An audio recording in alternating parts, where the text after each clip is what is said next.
Chief Brian Palladino will lead us in the Pledge of Allegiance. You know my heart.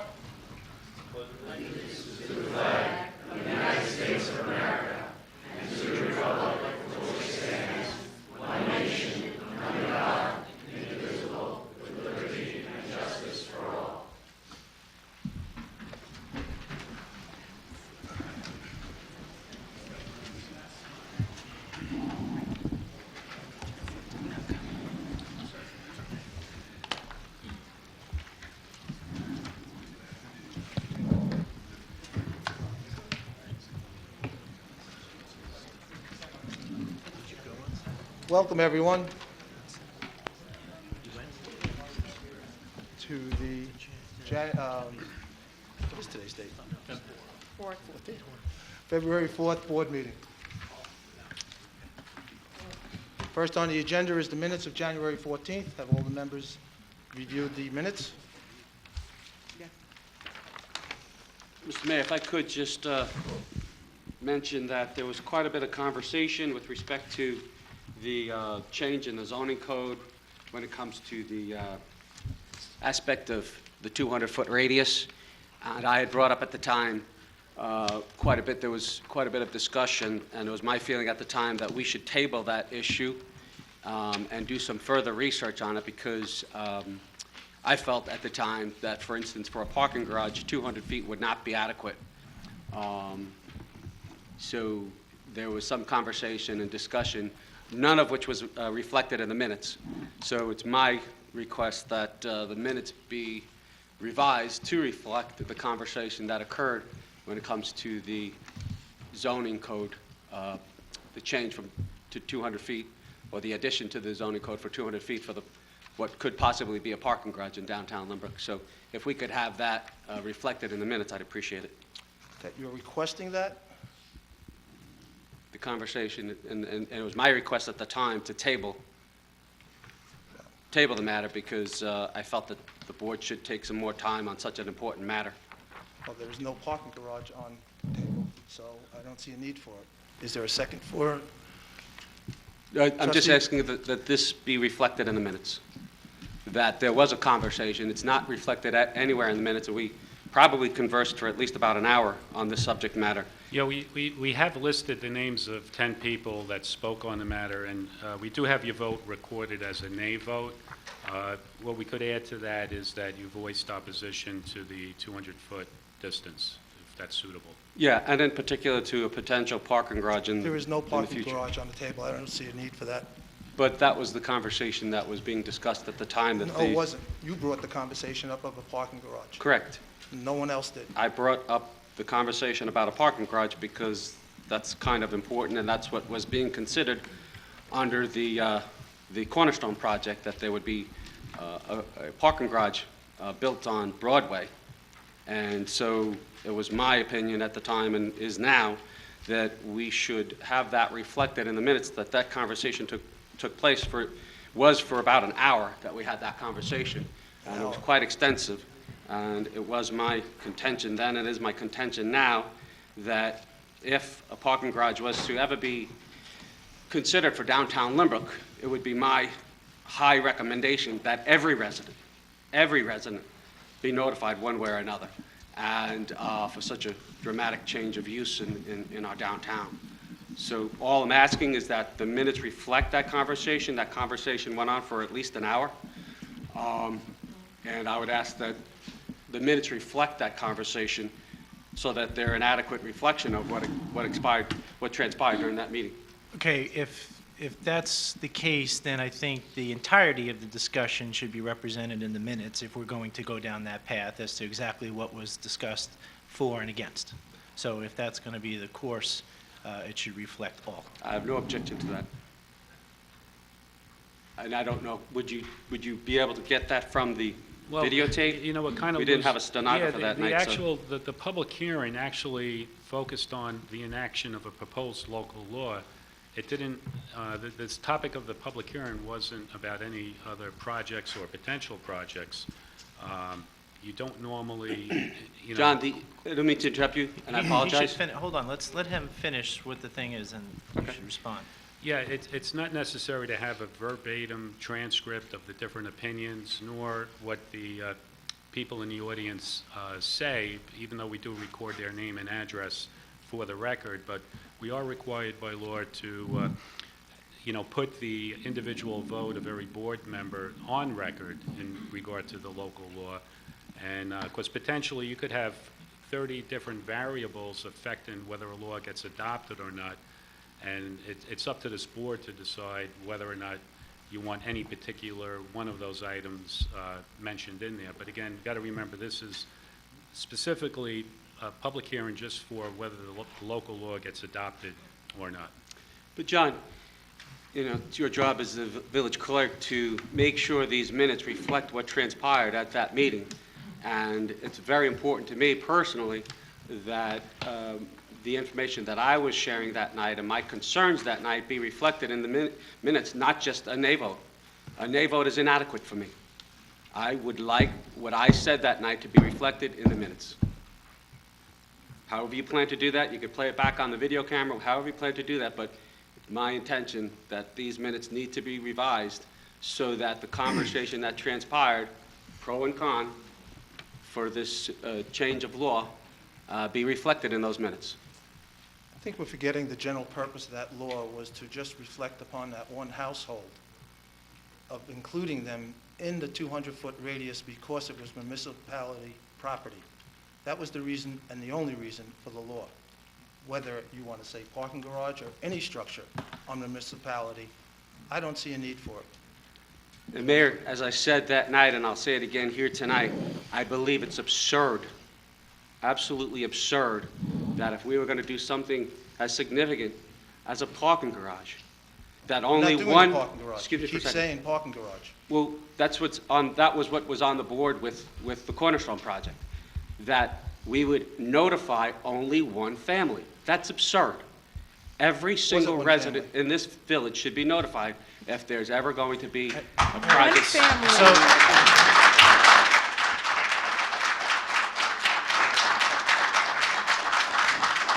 So we're not here tonight to reopen, we're not here to reopen the hearing. I think the question before the board is whether or not the minutes should be reflective of all discourse with respect to any of these issues as they pertain to the minutes.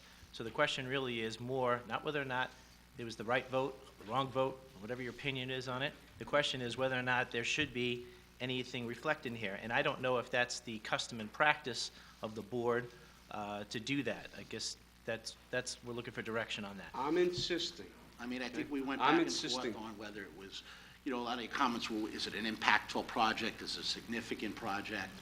So there was a lot of discussion on that. I mean, if we need to put that in, if we need to put in about, notifying 8,000 residents, I think the idea of limiting it to one type of project is short-sighted at best, because, the idea is to limit it, is to open it for all projects.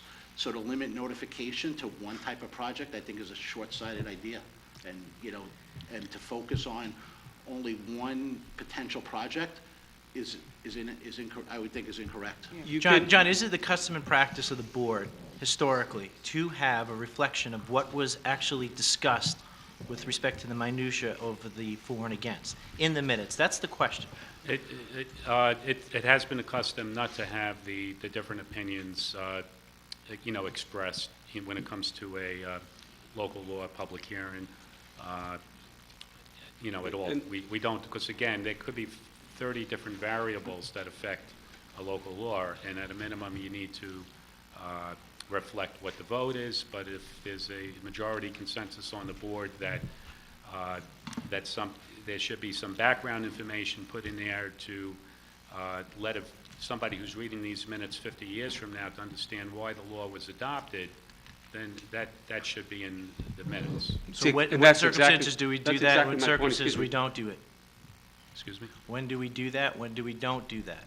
Well, it depends on if there's something that would need explaining. Again, I use that example, say 50 years from now, as to why a law was adopted. They would make reference in the minutes to put it all into context.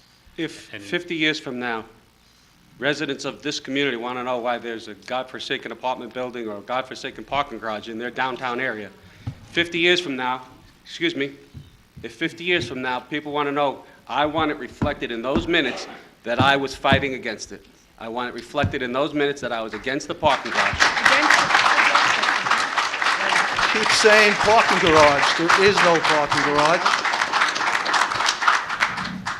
There was a You keep parking garage saying being proposed. there is no parking garage, and there's many apartment buildings Mayor? within, I'm speaking now. There's many apartment buildings within our village that there's a 200-foot radius than when they were built. Mayor, as you know, your cornerstone proposal included a parking garage. Excuse me, I don't believe, you know, Mr. Mayor, your cornerstone proposal included... Now it's my proposal?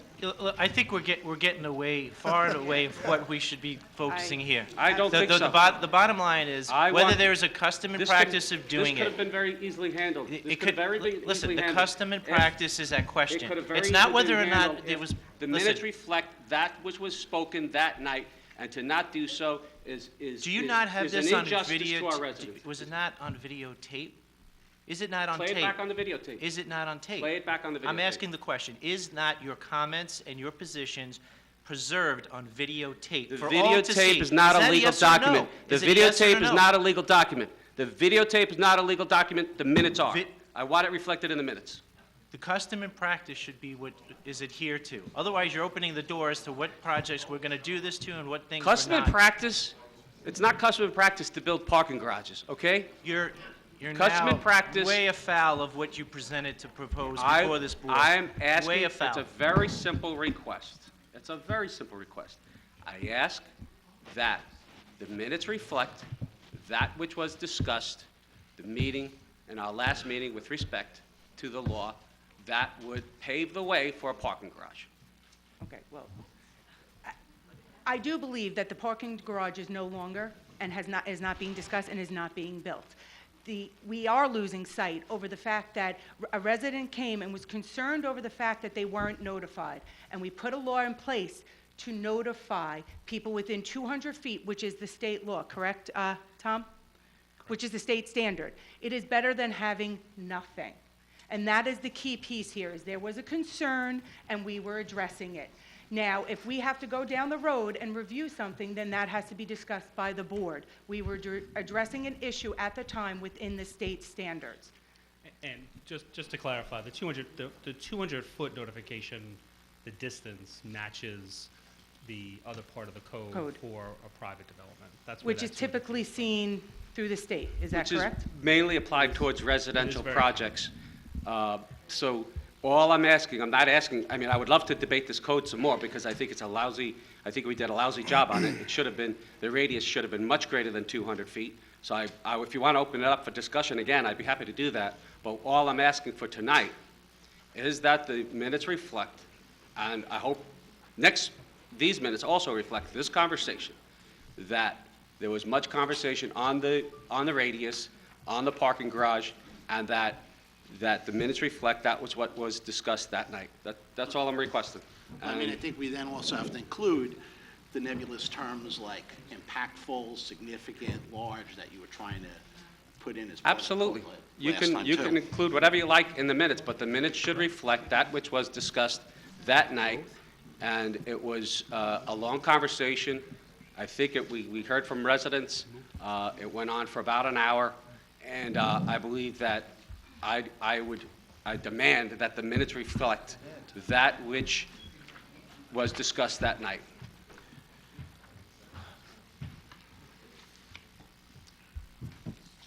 To shed more light on it, the minutes do say that the law applies to any structure or any building that's being altered in excess of 2,000 square feet. So that, could conceivably Nowhere in the cover- minutes, John, nowhere in the minutes is it reflected my comments, and I'm insisting that my comments be reflected in the minutes. I don't see a need for it. All right, if the custom and practice is not to do this, and now we're going to reverse the custom and practice of the board, I'm making a motion that we accept the minutes as proposed. As there has already been preservation of the arguments and the hearing that was happening prior to the last time we met on videotape. So I'll make a motion to accept the minutes as written. Can we open the floor for discussion, Mr. Mayor? Because the motion's been made, and now you have to open up the floor for discussion. No. I have a change in the minutes also, John. As we discussed earlier on Scranton. Right. That the north side of Scranton goes to the 6 hours. Did you have the foot? 300 feet. 300 feet. Instead of the, all the way to the village line. From Bixley. Yes. So, Mr. Mayor, as I said, it's now open for discussion, and again, I insist that the minutes reflect what was stated at that meeting. I would like to have my I think there was a comments. motion to accept the minutes as I would written. like to have my comments be noted in the minutes so that future generations could see what transpired that night. There's a motion on the table to accept the minutes as written. So moved. Second?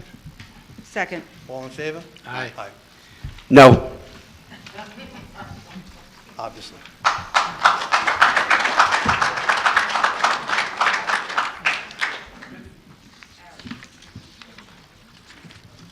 Chamber of Commerce report?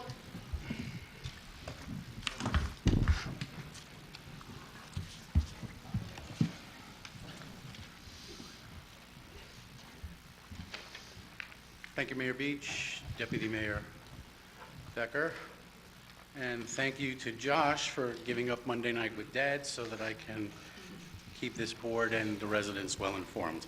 Good evening. I'm Stephen Wangle, President of the Lynbrook Chamber of Commerce. Lynbrook has been recognized as a welcoming place to do business. We are seeing the opening of unique retailers providing goods and services that can't be found on the internet or in big box stores. These specialty retailers drive traffic to our village and make it a showcase for people looking to settle down in a place with fine housing and great schools. The Chamber Board of Directors was proud to accompany the village board in welcoming several new businesses to our village: Needle and Groove Vintage Records, Starbucks, Ground Central Coffee Company. A major goal of the Chamber this year is to continue to grow our membership and keep the businesses engaged. We are happy to welcome these businesses to the growing family of Chamber of Commerce members: 10M Consulting, Comax Properties, Capture the Night Photo Booths, and we welcome back as a member the New York Elks Lodge on Hempstead Avenue. The Chamber, in conjunction with the League of Women Voters, will be holding a Meet the Candidates night in early March. While plans are still being finalized, more details will follow in the coming weeks. On January 25th, the Chamber installed its 2019 slate of officers and honored 3 great contributors to our village: retired Chief Joe Neve, Lynbrook Titans football president Brian Lanzello, and the owner of Pearsall Station, Brian Fern. Our special events coordinator, Polly Talbot, is busy putting together an exciting calendar of events for the coming year.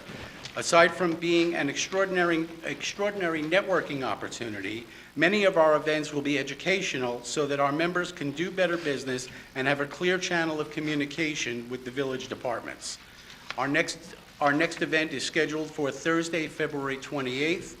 Details are still being finalized, so stay tuned to our website, lynbrookusa.com.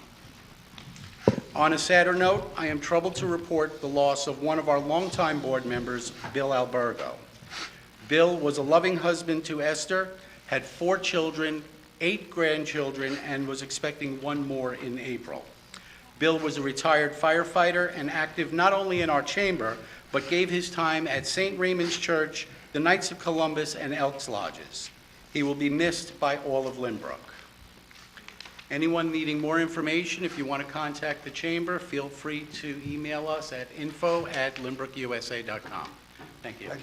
And I'd like to have Jeff Greenfield come up, give us an update on the golf outing to benefit the community chest. Jeff? Thank you, Steve. Good evening, Mayor and Board, members of the community. The Lynbrook Community Chest Mayor's Golf Outing for 2019 had their kickoff meeting on January 24th. Date of the event is July 8th, 2019 at the Seawain Country Club.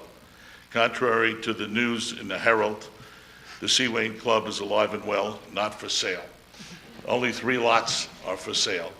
The Herald in last week's edition corrected an earlier misstatement, or as they say today, fake news. I'm pleased to announce our honorees for the coming year. Lynbrook Titans Football, Brian Lanzello, the president, and North Star Collision, Ricky Valente, president and owner. The committee mourns the loss of our beloved committee member, Bill Alberto. Bill was at every one of the outings from 7 o'clock in the morning to the end. Very active committee member together with his wife. He's going to be missed, and at our next meeting, we're going to come up with an appropriate way to memorialize Bill's loving memory of all his many contributions to the golf outing. It was only 10 days ago he came to my office to tell me that he was sick and couldn't be on the committee this year. And I told him he'll always be on the committee in spirit, and that he should come to the outing with his wife and be our guest. I'm very saddened that he didn't make it. I got word this past weekend he passed away and was buried today. It's a tremendous loss for this committee. Since the Lynbrook Chamber of Commerce took over the hosting or co-hosting the mayor's golf outing, together with myself as chairman, and running the mayor's golf outing starting in 2012, we have donated back to the community $63,000.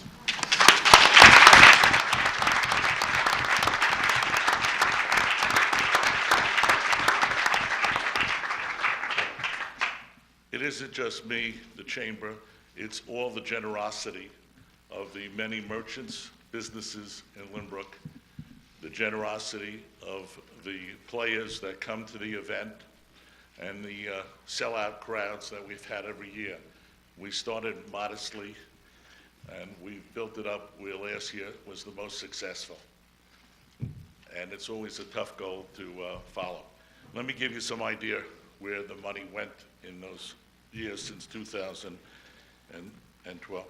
$38,000 to the community chest, $5,500 for Patriots Weekend, $2,500 to Nassau County Firefighters Wounded Warrior, $500 to Lynbrook Seniors, $1,500 to OLP Medi Rides, and $15,000 to the Ron Flory Trust last year.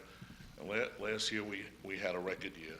Again, thank you to all the many people who gave generously in this community, and we have a lot to be proud of, everybody, for the $63,000 that we've raised in that period of time. Thank you.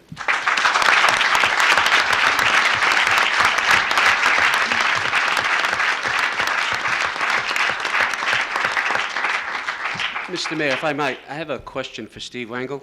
You have a second, Steve?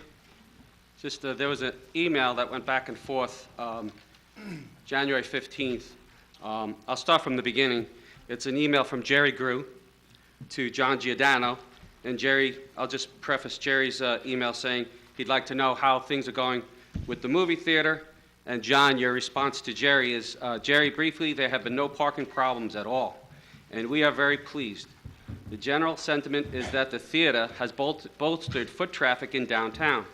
By copy of this email, I will let Steve Wangle, new president of the Chamber of Commerce, comment with specifics after he speaks to his group. So then Jerry replies, great, and thank you, John. Steve, I look forward to hearing from you. Just wondering, did Jerry Grew ever get back to you on this? Yes, he and I have had conversations. Okay, and how do they feel it's going? How does who feel it's going? Well, Jerry or I guess, ourselves? how does the chamber feel and how does Jerry feel? The chamber is very pleased with the additional foot traffic. We've seen additional traffic to the restaurants. I've spoken to several of the storekeepers who weren't expecting a whole lot of traffic or business because they weren't part of that destination of a typical evening out to the movies, but they're seeing additional sales and additional traffic because of it. So far, it's pretty favorable. Okay, because I know at one point Jerry Grew had emailed me and said that Regal wanted a parking garage. I'm sorry? At one point Jerry Grew emailed me and said Regal wanted a parking garage. okay? Is that, was that any part of the conversation, Not with me, emails? it wasn't, no. No? Okay. All right, and if you would be good enough to call my office tomorrow, I can talk to you about the full contents of the conversation between myself and Jerry. Will do.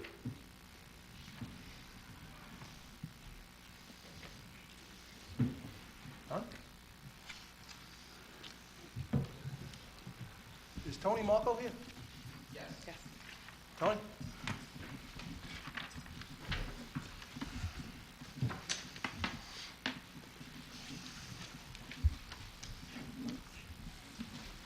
Come on down with the camera, Tony.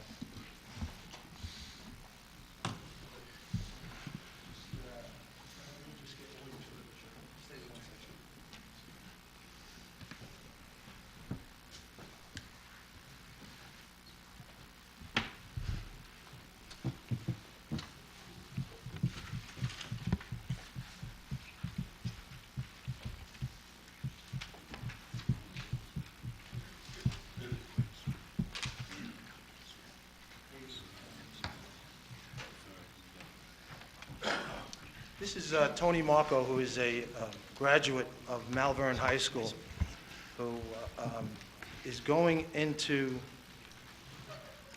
the United States Military Academy at West Point.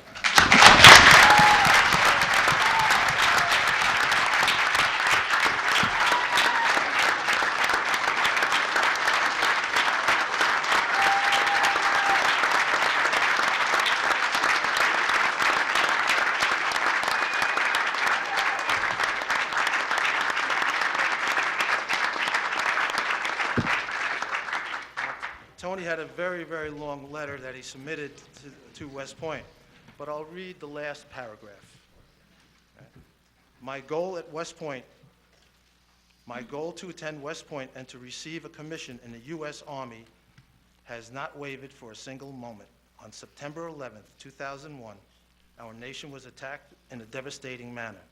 The horror and the destruction the American people experienced should never again be faced with by our citizens. I want more than anything to prevent the loss of American life from the enemies, both foreign and domestic. A military career is my primary way to keep this objective. I am now more committed than ever to serve among the next line of heroes. Thank you.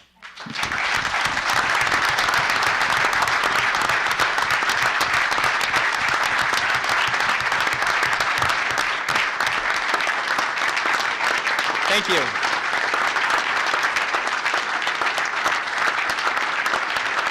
Thank you.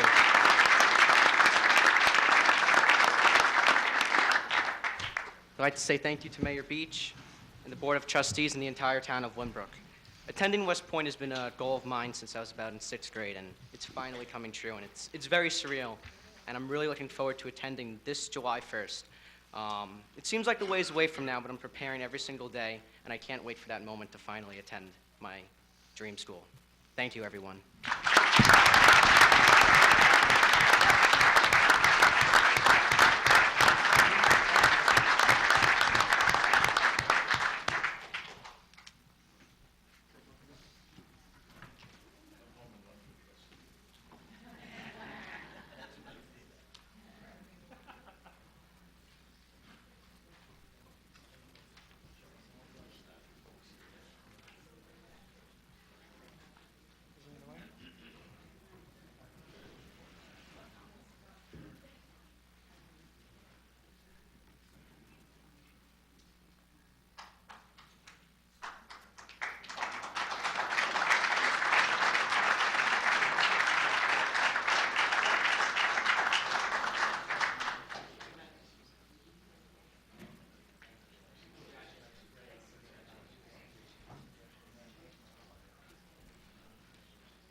Also, is Michael Jensen here?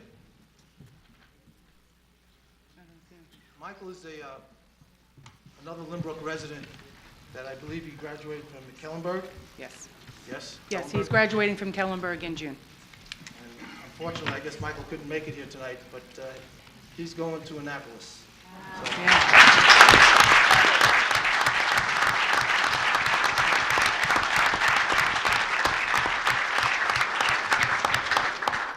Mr. Mayor, if I could, Michael Jensen is a Titan wrestler, and he went on to wrestle at Kellenberg many years, and he's done an excellent job, and I tip my hat to him and to all of the wrestling coaches and his parents. Thank you. very nice.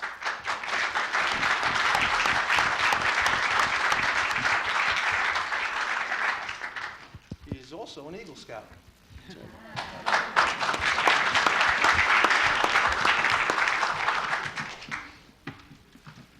Two young, impressive young men, right? Yes. Okay. Next on the agenda is our financial report.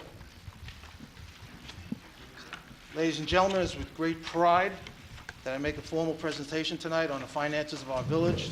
2018 was a tremendous year financially, which we're all proud of. The slides to be presented tonight are the executive summary of items of interest in the realm of finances. You will see over the past 10 years that the village has excelled thanks to the good management and legislative oversight.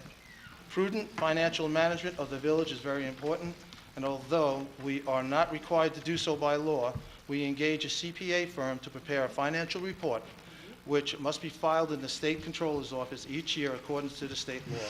The report is filed with the CPA firm, Albert, Virgiano, and Zerlich, based in Hauppauge. In addition to this, which is not required by law, we also engage a second firm to audit and prepare the financial statements to help serve as a check and balance.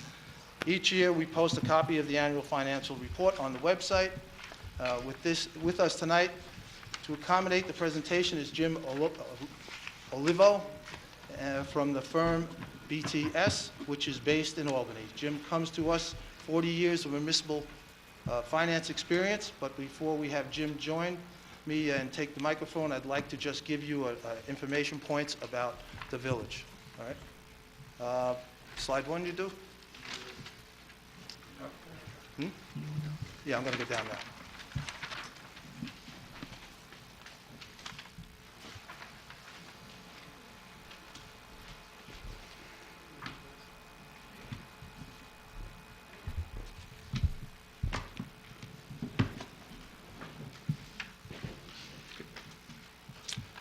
Slide one is going to be population. This chart shows population trends in the village of Lynbrook going back over the past 47 years. As you can see, population of the village was much more in 1970 when I was in high school than it is today. And at that time, the population was approximately 30,000 more than it is today. So if your neighbor tells you that the number of people in Lynbrook have increased and we are getting too crowded, you can get the well-educated insight from these U.S. Census statistics here indicating that there are actually less people living in Lynbrook in 1970. It is also interesting to point out the median age is 40 and a half years, and the number of persons in a household were 2.5. I'm not sure how we count half people, but these demographics are fairly consistent with that of Nassau County as a whole, and it is also interesting to point out that 75% of the residents in the village are owner-occupied. Slide two. The assessed valuation, these amounts represent total market value of every property in the village. Today, the market value of every commercial and residential property is approximately $2.2 billion. New York State uses equalization rates to fractionalize the market value amounts to equalize the year-to-year values based on the actual property sales statistics in each community. In Lynbrook, the rate is approximately 6.5%. Although the chart shows a decline in asset values over the years, we all know that our properties have increased. Total assessed values have gone down due to the lack of growth in the village over the past 30 years. As assessed values decline, the tax rate needs to be increased to maintain a balanced budget. In turn, we are able to increase our tax base. That action will reduce the tax rate, resulting in less taxes to be paid by property owners. As an elected official, we must balance the rate growth of taxes collected. About 16% of all the properties in the village are tax exempt, and as they are owned by other government agencies, such as religious and nonprofit organizations. Jim will discuss the next two slides. Thank you, Mayor. I'd like to get off the assessed value and get onto the taxing limit discussion. First, my name is Jim Olivo. I'm with the firm BST. We are your independent auditors. We come in annually and follow AVZ, who prepares the statements. We do the audit. My role with BST is as a senior governmental consultant. As the mayor alluded, I have 40 years of experience working in municipalities. Most notably, I was in Garden City for 38 years as their Director of Finance Village Auditor. I've also been president of a couple of the New York State associations, and I'm very well versed in this particular topic. The taxing limit is a statistic that New York State requires every municipality to file, generally when you're preparing your budget. That taxing limit gives an attempt to show how much of the ability to tax that the municipality has used. As you can see, in Lynbrook, you're at 59.33%. This is a good way to put the village in context, since you now see that it's not considered a high-taxed village by that percentage. You could go to 100% of taxing limit. However, you have approximately 40% of that limit available to you. Now, that's a theoretical discussion that taxes could go that high. Nobody is saying they're going to.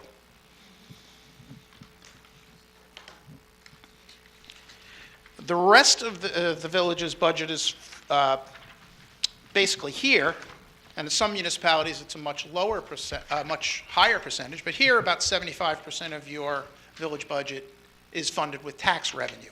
You have about 25% of your revenues that are generated within the community through either fees or fines or things of that nature. That's a very good statistic because some municipalities, particularly in the neighborhood where you are, and I can speak from authority on this, they run 80 to 85% of revenue comes from real property taxes.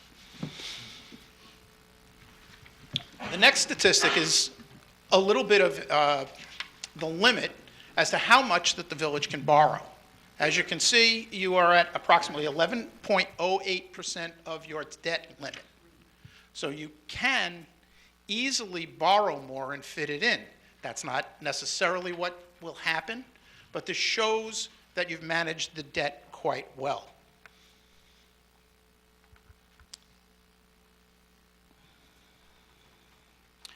This illustrates that Lynbrook is a low-debt community. It puts it in context of where Lynbrook stands in comparison to other communities, and it enhances the transparency to the residents. This has been accomplished through the village's long-term capital planning. That's what you use to manage your debt limit. Mayor, next slide is on budget allocation. Yes, slide 5. I enjoy looking at this slide because it gives the picture of the village operations and how the cost of the budget is distributed amongst all the departments. As you can see, public safety, which includes fire and police protection, represents 50% of our budget. The village is fortunate to have its own police department, which deters crime and assures a prompt response time.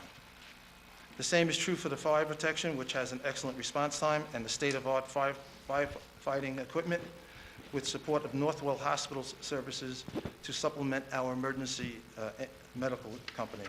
The operations of our Department of Public Works includes the sanitation department, responsible for collection of disposable of solid waste, which presently gets disposed at the Cavanta near the Meadowbrook Parkway near Roosevelt Field. Public Works operations include parks, highways, building maintenance, street sweeping, and snow plowing, and the community beautification.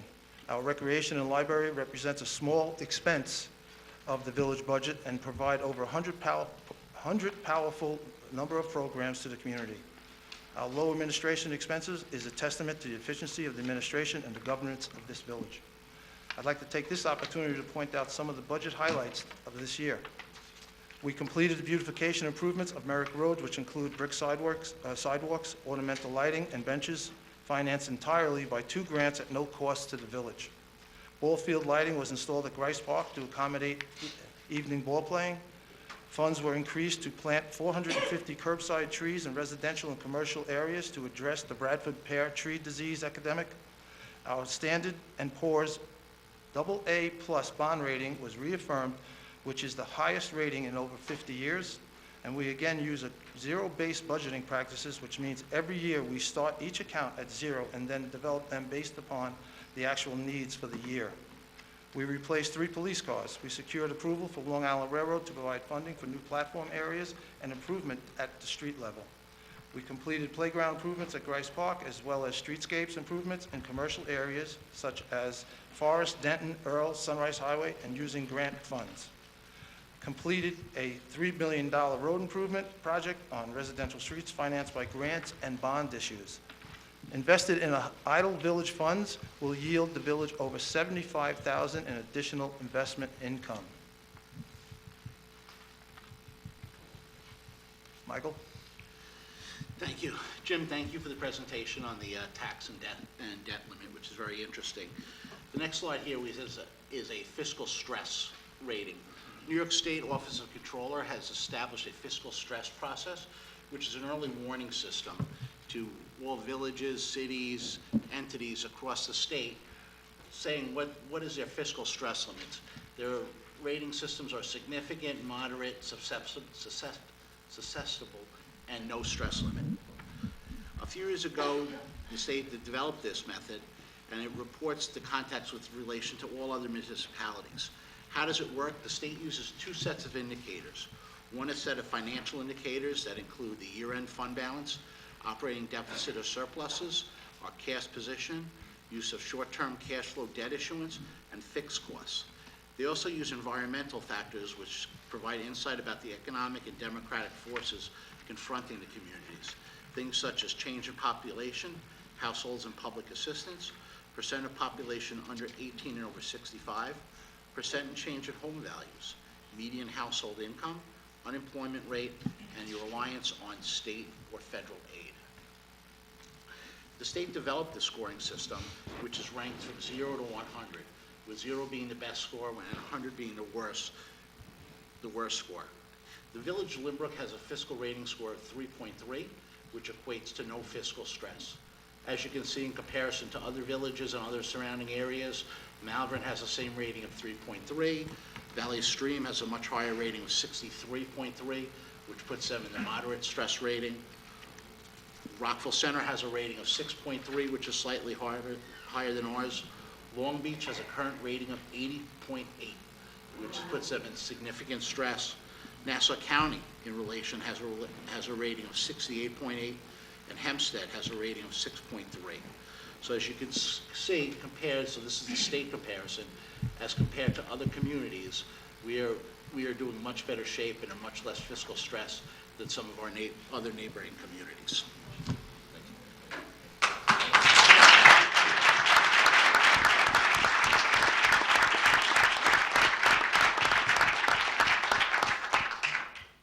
This is a very interesting slide because it shows the village's debt levels, which in the beginning of the slide, it's a little bit off the charts, but that's 17-18 far left. Running out to where we are currently, which is 19-20, it is in the declining mode, and it is predicted that it will be dropping in fiscal year 21-22, which is not that far away. This shows that Lynbrook is at that 11% of its maximum cap, and that's what this debt schedule is giving you a sense of where you're going. One of the things that Trustee Huxhurst was talking about was the debt, the stress level. And one of the factors in the stress level is debt. This is a trend that the state is looking for. They're looking for us not to be borrowing for today's needs, to be borrowing for future capital investments, and to having that capacity to do so. Linked to that, and one of the major factors on the stress level, is fund balance. And I know we're going to get into that in a couple of minutes. But the combination of declining debt with a good solid fund balance is a wonderful place to be financially. Our rating services, Moody's and Standard & Poor's, both of them are looking at those factors in determining what your bond rating is. And I believe you're AA1 at this point? AA plus with Standard & Poor's. Yes. Okay. That is the second highest rating that you can get. AAA is the highest rating that you can get. I dare say that if you continue on this trend with your debt, you'll probably be talking to Moody's or Standard & Poor's about possibly becoming a AAA-rated village. There are several of them around the area now, and it's all because you have that adequate fund balance and you have that declining debt. Those are two major factors when you're looking at that.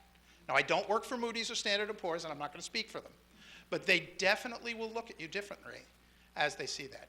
First thing you'll see is a positive outlook. And I think that with this kind of a declining debt schedule, the next time you're in the market, you may start seeing those kinds of comments coming back to you. And if the slide thing works better. Here's your bond ratings. So you will see that you're up to AA, and you've been consistently there for about 10 years, maybe 11 years. And you were down at A2, which was not the greatest place to be. But as you can see, you've built it back up to where it is at that second highest possible level. That's a very good place to be. Mayor?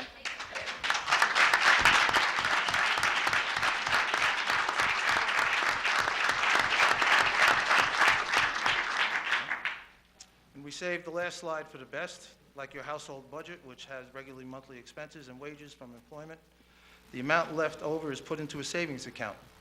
The village operates it the same way, with various departments competing for the funds, just like family members do. Yes, Mayor, the village operating budget is based on an annual expenses being offset by about 75% from taxes, and the remaining amounts coming from other revenues and grants, as well as funds that are saved from year to year, commonly known as our surplus or reserves. One of the things that you're looking at here on this reserve slide is 29.13% of your budget expenditures. That's the level that you have put aside, and this is unreserved, available fund balance. That's what Moody's looks at when they look at those ratings. This is one of your major supports for that higher bond rating. What a better bond rating results in is a lower cost of interest when you borrow. So that's the tangible effect of a higher bond rating. You will be borrowing at a lower rate. This also is approximately 4 months of expenditures.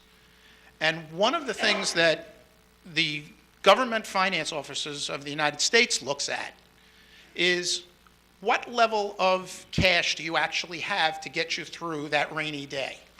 And they recommend 2 months of expenditures. You have somewhere over 4 months of expenditures.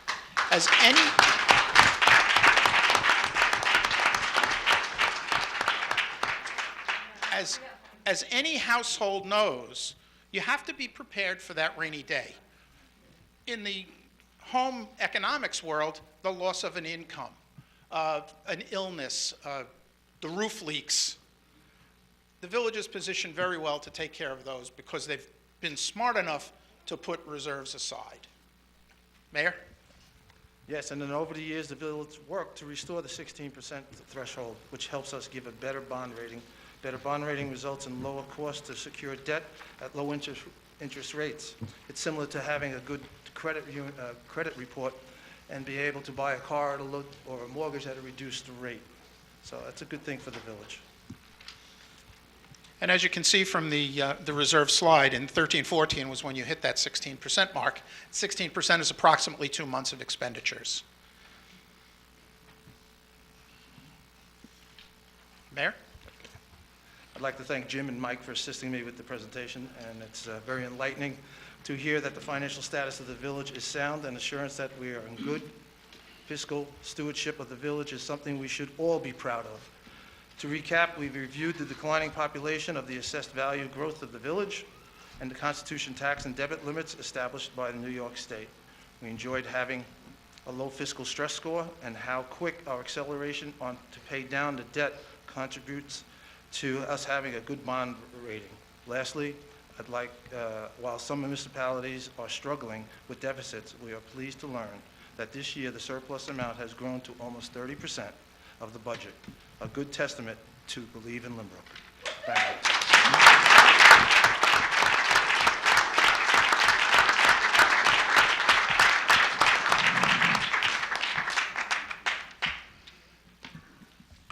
Thanks, Jim. And I'd also like to thank the hard work of John Giordano making this all happen.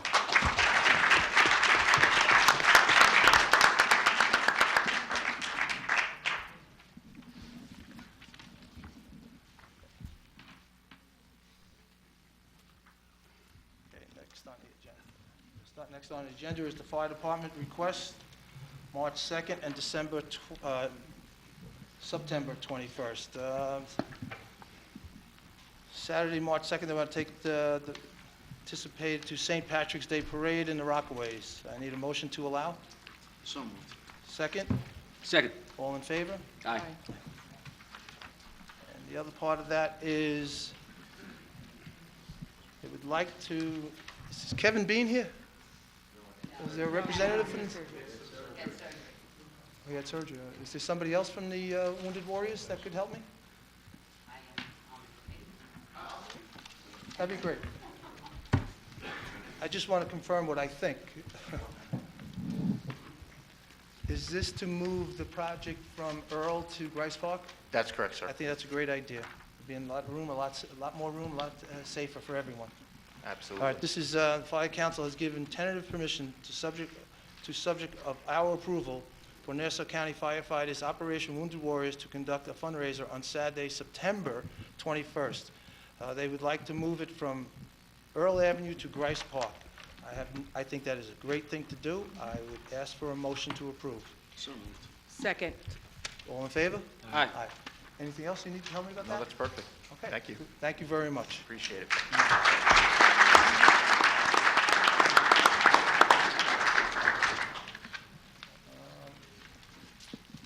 Oh, I might need you one more time, Chief. Chief, I might need you one more time. I just saw something else here. This is transfer of funds for the washing machine That's correct. that's needed. This is the large one that's required. Correct. The current washing machine that we have only fits, the older one only fits one set of gear in it. We're looking to purchase one like we do have that 3 sets of gear. Okay. It's so that we can actually wash our contaminated gear or anything that gets dirty quicker and have our department back in service faster. I think that's great. Okay. I need a motion to approve. So moved. Second? Second. All in favor? Aye. Now I'm done. Chief, Thank you. where will this be down at fire headquarters? Yes, currently where we have the wash station down there. Right.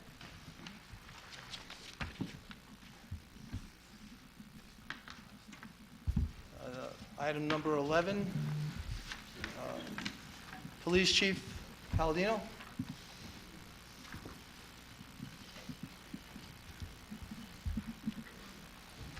This is for the church to have a, February 14th to the 19th. The church is at Embassy Center, located on 188 Vincent Avenue. Yes, sir. They're requesting parking to be relaxed. Yes, they have a conference, a yearly conference.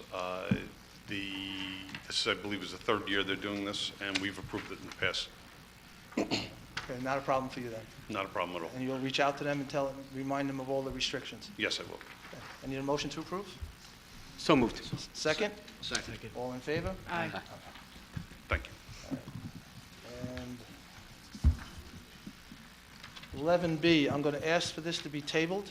This is something in reference to ALS. We need some more facts on it. So a motion to table? So moved. Second. All in Aye. favor? Aye. And then we're to the bills. Trustee Baccio. Yeah, I move that the bills listed on the abstract of audited vouchers be paid as soon as they have been duly audited by the majority. Mr. Mayor, if I could, I have a couple of questions on the bills. Amazon.com, December and January orders, $698.04. I have no idea what that's for. John, do you know what that $698 was paid to Amazon.com? What page is that? It's page 3 of 30. It just says December and January orders, so I'm sure it's probably for supplies of some sort, but I would really like to know what we're paying Amazon.com for. I'll get the voucher for you. Get the backup on that. And then Baker and Taylor, $1,090 for January DVD orders. It's for the library. That's for the library. So in other words, these are the DVDs that the library rents out? Yes. Okay, thank you.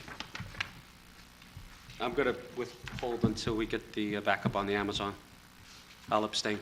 Okay. I made a motion. You did? Second. All in favor? Aye. Aye. Abstain. And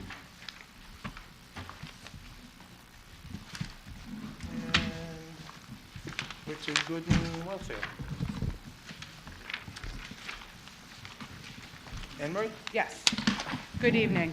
I have actually quite a few things today that I want to discuss, because we have some amazing events coming within our village to show what all the wonderful things we have.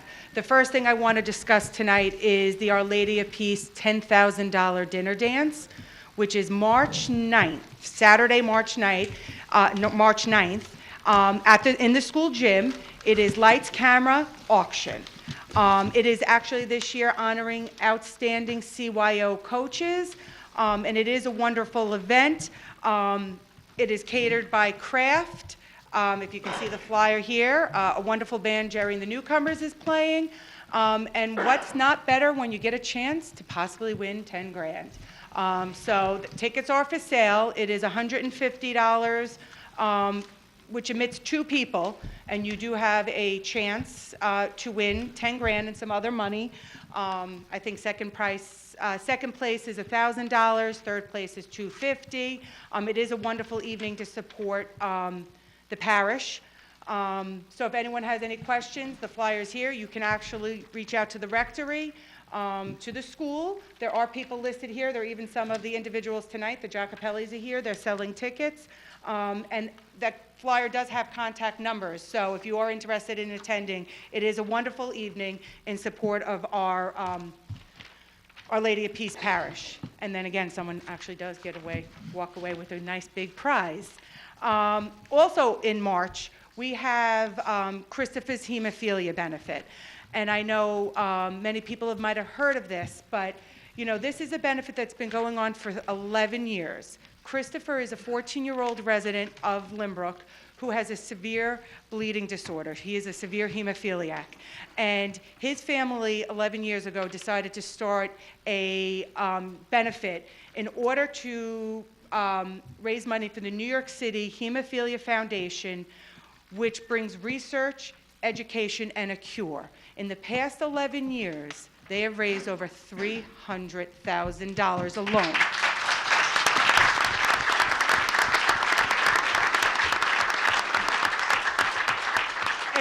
And like always, the benefit is in March, because that is like the bleeding disorder month. And this year it is Friday, March 29th. I only have the save the date. The invitations are coming out. It is Friday, March 29th at the Coral House. It's $60 per person.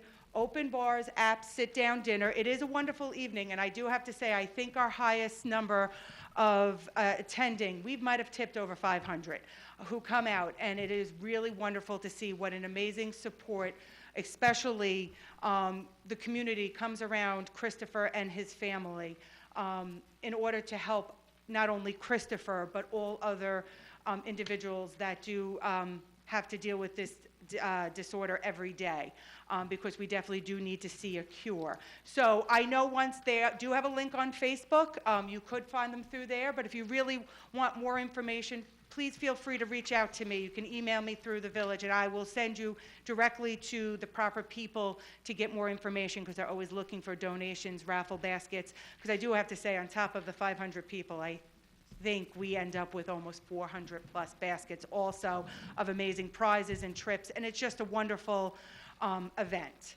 Also, I'm speaking to some people in the Girl Scouts, Mayor. Did you know that it's the 100th anniversary of the Girl Scouts in Nassau County this year? Yes. And that they are planning to do a celebration in the Juliet Lowell Park in May. But what's even better is that Lynbrook had the first Girl Scout troop in Nassau County. And, you know, it's fun to find these facts out, because they are going to bring the celebration here. So it's being hosted by the East Rockaway, Lynbrook, Malvern, Lakeview coalition of Girl Scouts. But it is amazing to know that Lynbrook is one of the villages that is the village who had the first Girl Scout troop. And they also did ask to remember to stop by the village walkthrough to purchase your cookies from 10 to 1, I believe, every Saturday to the end of the March. And you know, those cookies are good. There's a reason you can only get them one time a year. I also want to congratulate the boys from the Cub Scout Pack 85, who are having their blue and gold event this weekend. It is a wonderful accomplishment to go through all the ranks and end up as a Weeblo 2 to move on to your Cub Scouts. I mean, your Cub Scouts to your Boy Scouts. And that is a wonderful event for all of them, and I congratulate everyone who participated.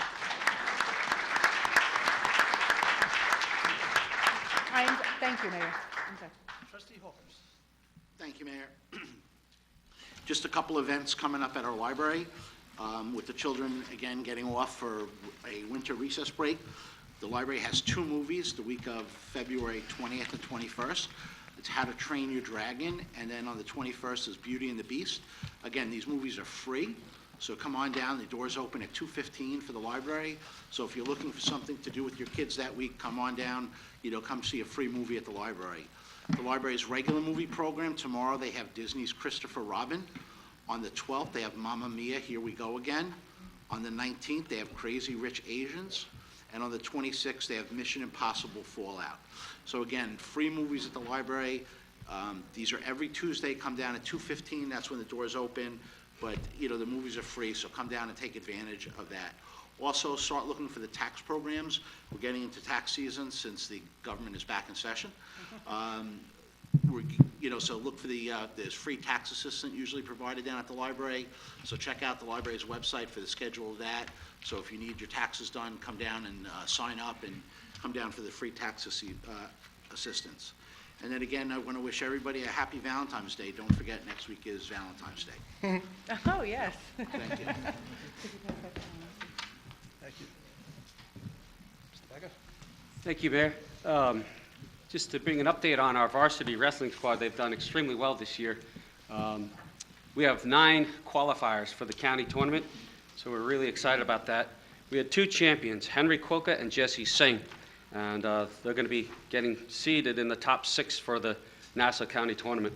And again, just a shout out to Mikey Jensen. He's a great kid, and I look forward to going to his Eagle Scout ceremony. But when he first joined us, I guess he was about 7 years old, probably about 10 years ago, he was really an active young man and often got into trouble with some of the coaches. And I would tell the coaches, just leave him alone, let him progress, and he's going to be just fine. And sure enough, Mikey Jensen, he's a brilliant young man. Sure enough, he's going to... Hitler, he actually moved on to Catholic states. Yes. From leagues, so he's moving on to Catholic and I think states. he has a very good chance at winning the Catholic states. So he's really developed into quite a wrestler. But I'm sure his parents like the fact that he's a great student.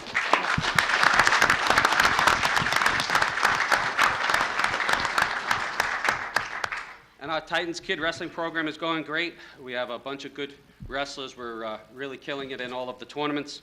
We're racking up wins left and right, champions left and right, led by Bryce Baccio, one of our top wrestlers. And so we're very excited about the young wrestlers that are coming through the pike, and we know that Coach Renz is going to look forward to having them join his team. And Friday night, I was at Cabaret Night at the high school. What a fun night that was. My compliments to the high school students who performed that night. They did a great job. It was very entertaining, very interesting, and very enjoyable evening. And more good news, Mr. Mayor. We have, I mentioned this a while ago, but I'll mention it again. The Lynbrook real estate market continues to do extremely well. Over the last 36 months, the value of our homes is up 23.52% over the last 36 months.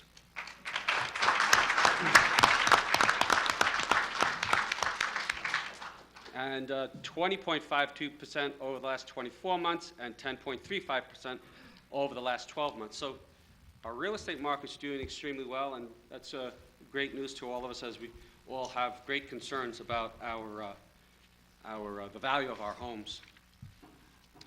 And I guess Jim left, the financial gentleman left? Because I had a question for him. There was an email that I have here, goes back to June 13th. It's an email from Harry Levitt to John Giordano, and it's a bond question.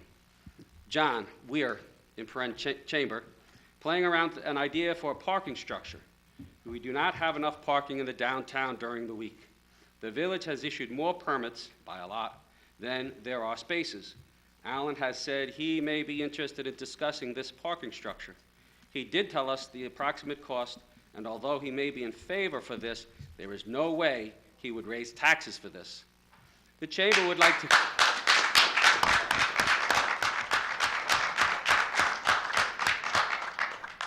The Chamber would like to run the numbers and do a cost analysis. What interest rate would the village pay if they were to issue a bond? How long can the village take one out for this? Is it 10, 20, or 30 years? So naturally, it'd be great that we wouldn't raise the taxes, but of course, we would have to pay the interest on the bond, which of course would result in a tax increase. So then John replies to Harry, what would the cost for such a structure be? I believe that budget numbers for construction run about $30,000 per space for a deck. So if you do the math, that's about $8.5 million, I believe. Not sure if the mayor told you, the board will be discussing the feasibility of constructing a deck, applying for a grant. Another financing method is special assessment district, which is how we financed many of the municipal lots in the 40s and 50s. So I would have appreciated if Jim was here. He's not here, so he can't answer the question. I wanted to ask him how, bonding for a parking garage would affect our financial status in the village, and of course the taxes. That would have been a good question if he was here. I thought he stayed. But we didn't do that, did we? Not yet. You done? Yes, sir. Okay. Trustee Baccio. Recreation, always things going on. Just a couple announcements. We have Tween Pizza and Paint Night, Friday, February 8th, 7 p.m. to 9 p.m. $25 includes all materials. Yoga and Zumba classes. The Rec Center offers a variety of Zumba classes and yoga class. Call the Rec Center at 599-8000 for more information, or you can email them. Winter Break Emoji Pizza Party is Wednesday, February 20th, 3:30 to 6:30 p.m. 4 spots are left as of this print, and it's $30 for residents. Winter Break Zumbini is a preschool party. It's Tuesday, February 19th, 9:30 a.m. to 11 a.m. 6 spots as of this print, $15 for residents. Just to go off on a couple of things. What Amory brought up with the cookies, I'm informed that there is actually a cookie locator. So if you don't have a supplier, you can actually locate by your zip code to find a supplier.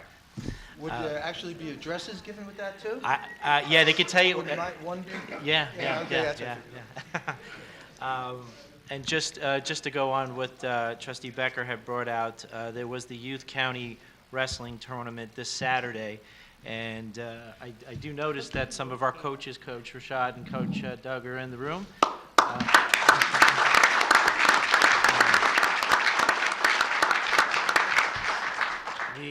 The wrestlers did very well, and we had a number of wrestlers who have qualified to go on to the Super Regionals, which will be held in Bayshore in about a month from now. So congratulations to the coaching staff and all those wrestlers and all those parents that really support our youth wrestlers.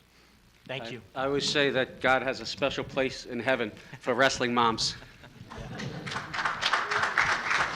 Pat Gill, you know what I'm talking about, right? Done? Yes. Thank you.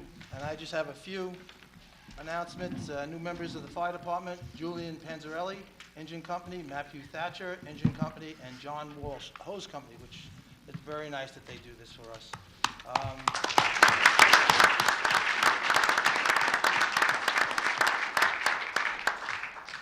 And I know some people might not really care about this, but we purchased a used vacuum truck, and this is the first year the new drain truck, the vacuum truck, was being used in full swing, and we were able to accomplish, all those leaves that go down those drains.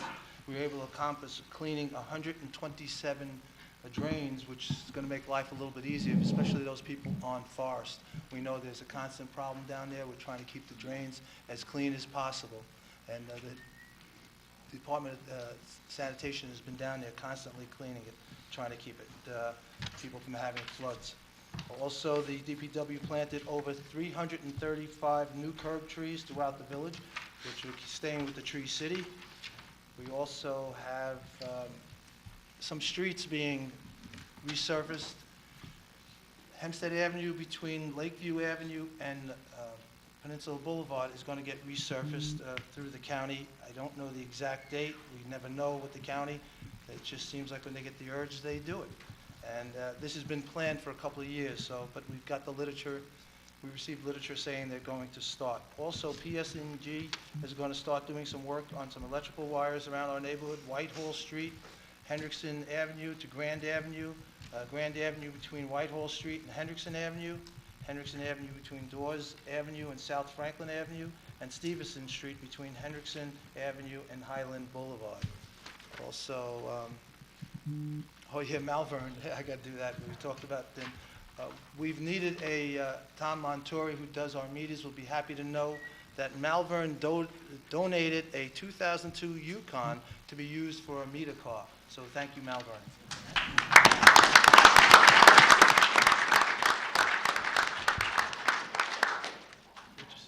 You think it's not a big thing? It's a big thing. Right, Tom? You need a car. Right? Also, I just want to point out one of our members here of the EMO office, Robbie Cribbins in the back. Mr. Cribbin has been such an asset to this board. In the past, you've heard me talk about the situation down at the Verizon buildings. Our fire department has been down there numerous times for long-term issues with their electrical problems. And actually, they've had fires down there.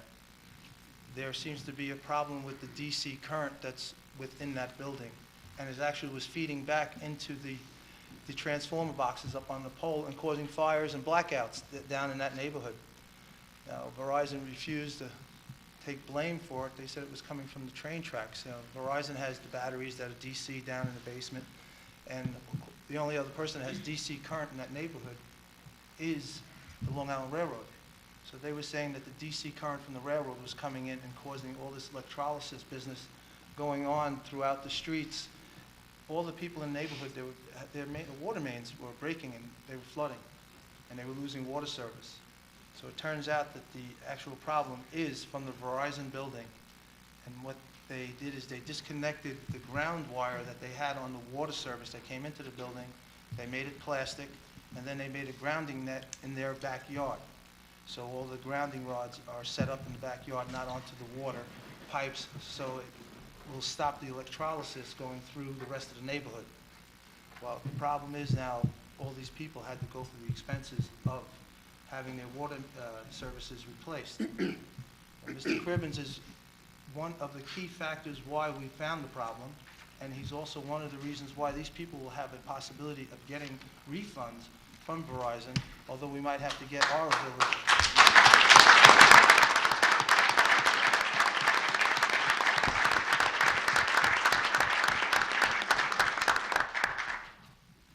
They might need the assistance of our village attorney, which we are willing to help them. It is just unbelievable that it took so much time to get to this point. These poor people have been dealing with this for a long time. There was one incident where one of the homeowners, the current went back into his gas meter, and it was red hot. The gas meter was red hot. I mean, how dangerous that could have been for that homeowner.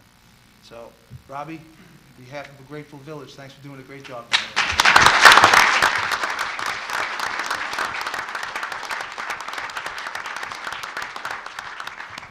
I think I'm done. I think I'll, good and welfare to the floor. Okay. What do you have? Yep. Okay. So, Mr. Mayor, I mean, I have to say, I object to this new system here. Somehow this was implemented, there was no discussion on it, but now we have a system that Mike will call off the names and the people will come up. When was this system designed? When was it implemented? Why was I not notified about it? If you're not here at the certain time, who's taking care of these forms? How do we know a form doesn't wind up in the garbage if we don't want to hear from a particular resident? In the past, it was always that the residents would raise their hand and Mayor Bill would call them up and they would come and speak their mind. Now, all of a sudden, we have this new system, and quite frankly, I find it outrageous that this is a system that is now being employed where, what if residents come in late? What if a resident, doesn't want to submit the form? Are they still going to be allowed to raise their hand and ask questions and address the board? This system's been going on for the last few meetings. Now you ask? I'm asking about it now. Why didn't you ask me earlier than Because this? I didn't even think about it, because I found it very unusual that we have this system. I didn't, Think about it? I think, I This don't know has why been going that, on for I a don't know while. why that's funny, but I think it's sad. I don't- Well, people are laughing, so I find it Oh, sad that please don't we- laugh. I find it sad that we have a system here. Mr. Mayor, you can encourage It is them a to laugh system. all you want, but I find just it- asked them not to I- laugh. I find it disappointing that, you know, we're implementing the system without any discussion from the residents.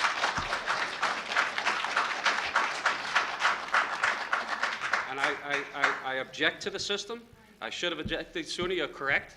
I should have objected sooner, but I'm objecting now, better late than never, and I would like to have the system eliminated and go back to the old-fashioned way.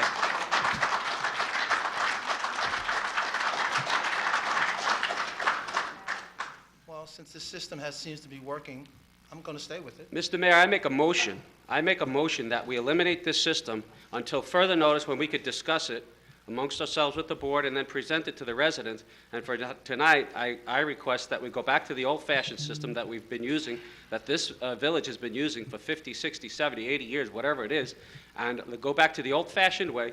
People raise their hand, and you select them, and they come down and they speak their mind.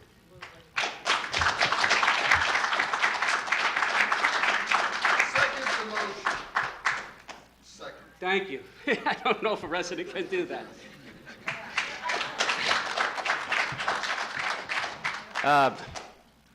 Village Attorney, can a resident second a motion? No. Sorry. I tried. And I'd appreciate not yelling from the crowd. Thank you. Is there a second on that motion? Michael? Kathleen Cobby. Here we go again.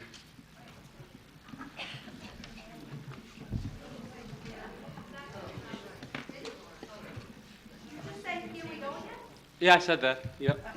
Here we go again. Very professional. Thank you. Could you please pull the microphone close? Could someone help her? No, it's okay.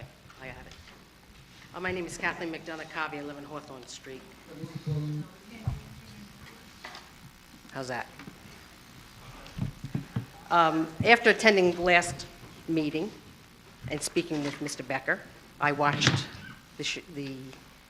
I watched it again on TV, and I was just bothered by some things that I saw, and I wanted to talk to Trustee Becker again. Oh, So you're okay. correct, I'm but I all don't ears. appreciate the way you said that to me, and what you are trying to accomplish. I don't appreciate that. Okay. I'm listening. Okay.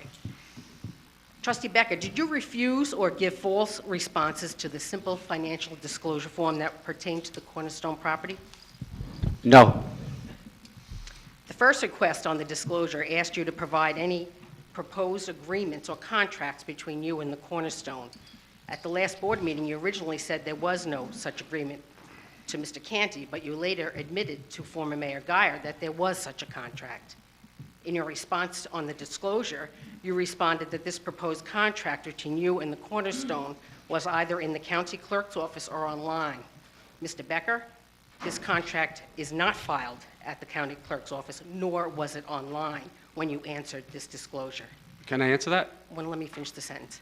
May I ask you why you did give a false response, and why didn't you want to disclose the proposed contract between you and the Cornerstone? Well, first off, I object to your statement that it's a false response, because it was not a false response. There was only one contract, and that contract, as everybody knows by now, was with Brad Mott. There were no other contracts. And quite frankly, when I replied to that letter, all of the documentation with the financial components of that transaction can be found at the county clerk's office, and if they're not there, you can easily knock on their door, and I'm sure they will help you dig it out if you can't find it online. And quite frankly, I replied to that letter, and to this date, I'm still waiting for a reply from the mayor. I never got a reply from my letter from the mayor. And I never got your reply, which I asked first. I replied to your letter. You never replied back to my letter. Did not answer the questions. I answered the Period. questions. You did not. I answered the questions, and did not. I asked you did not. before I submit my documents. I think the residents have a right to get the information from the Cornerstone. We never got an appraisal. That was never submitted. Okay? Where's the information on the Cornerstone? Where's the information from Bartone? Where were his financials? I believe Bartone's financials are far more important than these documents that are being discussed right here. And the whole point... The project is dead. The project is not dead, Mr. Mayor. The project is not dead. The hearing was canceled. The hearing was canceled. Stop lying. The hearing was canceled. The hearing was canceled. It's canceled. It was canceled. The project is not dead. Don't yell The at me. hearing was canceled. Don't yell at So me. let's not say, Don't yell let's at me. not say Calm that down, the project Hillary. is You're dead, getting because very it's not. excited. The project is not dead. The hearing was Getting canceled. excited. The hearing was canceled, yeah, because I think The it's hearing important was that the canceled. residents understand. The residents have to understand that this project is not dead. 1 minute. It's coming back. The hearing was canceled. The attorney, Ben Troncal, said it that night very clearly because our village attorney had to recuse himself. The village attorney said it that night very clearly, and I questioned him because we were voting on it. Because the prior two hearings, Mr. Mayor, you canceled. The hearing was canceled. You canceled the hearing arbitrarily. October 1st, you canceled the hearing arbitrarily, then you arbitrarily reset it for October 15th. They canceled You arbitrarily canceled it on October 15th. You canceled it on October 15th. And then this board canceled the hearing for the third time on October 19th. John, that's the did they truth. cancel it Those on are October? the facts. Let's get the truth out for the residents. Why don't you tell the truth? Why don't you tell the truth? I'm telling the the only truth, Mr. reason Mayor. you were against I'm the telling the truth. Cornerstone is because you were out of it. And that's a lie. I'm That's against not the a lie. cornerstone because That's it would the be truth. terrible for our residents. It's a That's the no-bid truth. contract. It's a no-bid contract That's the truth. that should have never seen the light of day. Should have never seen the light of day.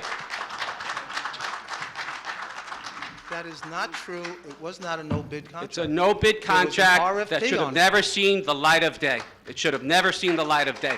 It's bad for it's bad for our residents That and is it's bad not for the true. village. It's bad Once for the again, residents you and it's bad lie. for the village. You can't help yourself. You're lying, Mr. Mayor. You're lying. You can't It's help bad for yourself. the residents and it's bad for gonna the village. debate this. It's bad for the There's residents proof and it's of bad what for you the did, village. Hillary. $5 million. The appraisal came in at $15 million. Hold Why on a is he only minute. paying us Hold $10 million? Hold on a minute. If the appraisal, There was no appraisal. You just there finished is an saying that. appraisal. There is an appraisal. It hasn't Oh. been posted. Did you It get hasn't it? been posted. You must I have have got a- it. I have a copy of the appraisal. Yeah, that's The because appraisal used the wrong properties. The appraisal used the wrong properties. That's not true. that's how much of a debacle this thing. We can't even get an That's not appraisal true. done properly. No, The because appraisal came you in at called $70,000 per If- unit. can I- The can I The just- appraiser, the can I appraiser, no, try to no, bring a no, little you can't, no, you civility? can't, no, you can't. Can I try to No, bring no. a little The appraisal civility came, let me to finish, this let me finish. hearing? The appraisal came in at $70,000. The appraisal came in at $70,000 per unit. 220 units times $70,000 is $15 million. That's the value of that property. Why were we only getting $10 million? Okay, so if I may,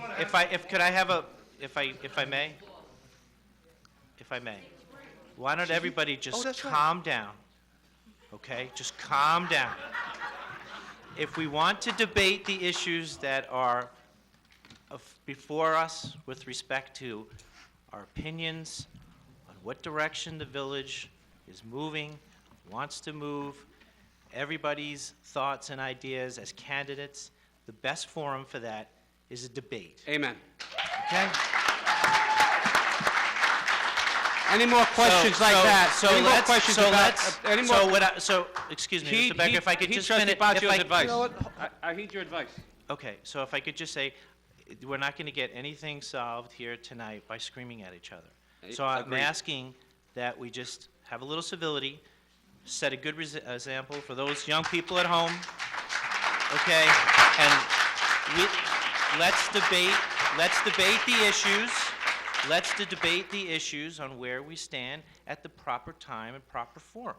This is not the time for us to start yelling. I agree, and a debate should not be an ambush, like we have at these meetings. A debate should not be an ambush, like we have at these meetings. You want to keep ambushing me, Bill? All right, I think I Suit had yourself. enough now. You know, you just. I haven't had enough. That's good. I Wait haven't your had turn, enough. then you can talk. I haven't had enough. There's Didn't last somebody vote- on the floor. We Hold had on. a truce Hold on a for minute. 2 seconds. Hold on a minute. There's somebody on the floor with a question. And I answered the question. When you return, you finished? when you reply to my letter, I'll reply to your Are you letter, finished? Mr. Mayor. When you give me copies of documents, when you post, answer mine, I'm not going to play this game with you, Hillary. You didn't answer the letter. yeah, because you didn't answer my letter. Every single You should have trustee replied to my answered letter. it, but not you. You should have replied to my letter. I'm still waiting for your reply. I'm still waiting for the financials on Bartone. I'm still waiting for a valid. No, Mr. Mayor, please explain to the ex-chief that he's not allowed to shout from the floor. You should know better, Chief. You really should know better after all those years. Covey, are you should done? really know better. Are you done? No, well, I'm not done answering the question, okay? The question was asked to me, and I would like to have an opportunity to continue to reply to the question. The question is about the letter. All of the documents with respect to the financial components of that transaction can be found at the county clerk's office. I had asked for several documents from the mayor, in addition to Bartone's. I don't have the letter in front of me, so I can't recite it verbatim, but I wanted to see financials on Bartone, because that's important. We don't know what his financial parameters are. I don't think anybody ever looked at that. I don't know, maybe they did. I didn't get to see it. I wanted to see a valid appraisal, not the appraisal that was given because it was using the wrong properties. However, I agree with the appraiser, somewhat agree with the appraiser, in that he used $70,000 per unit. And as I said, $70,000 per unit times 220 units is over $15 million. So if that's the purchase price of the property, nobody seems to know that. But I'd like to ask that question. So those are the answers to the question. When I get my reply from the mayor and I get the documents that I'm looking for, I'll be happy to supply those other documents that he wants. The questions you asked me dealt with the political party. You never gave me those questions. You didn't read the letter, Mr. Mayor. I don't know if I should continue my questioning because I think it's going to get the same response. I've asked you the last 2 meetings. I'm just trying to get you, in my opinion, I'm trying to get you to speak the truth. I feel So I resent that. I really resent that because I've given you the truth every step of the way. I've given you the truth every step of the way. You did not. And I'm telling you right now, you're not listening to Trustee Baccio because Trustee Baccio has the right response. We should do this in a debate. I agree. This is an ambush, okay? These questions are about an ambush. I'm allowed to ask you questions. I would have, hold on. They're designed, Mr. Mayor, to promote lies. And I regret them. I would appreciate you to let the person speak. You have, And do not yell at the resident. I don't know if I should continue because I will not be spoken to like this. He's either bullying or condescending. I don't care for either. Do not answer.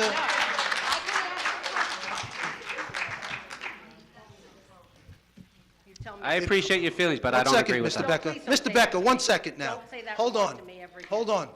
Hold on. If you keep commenting from the floor, I will clear the room.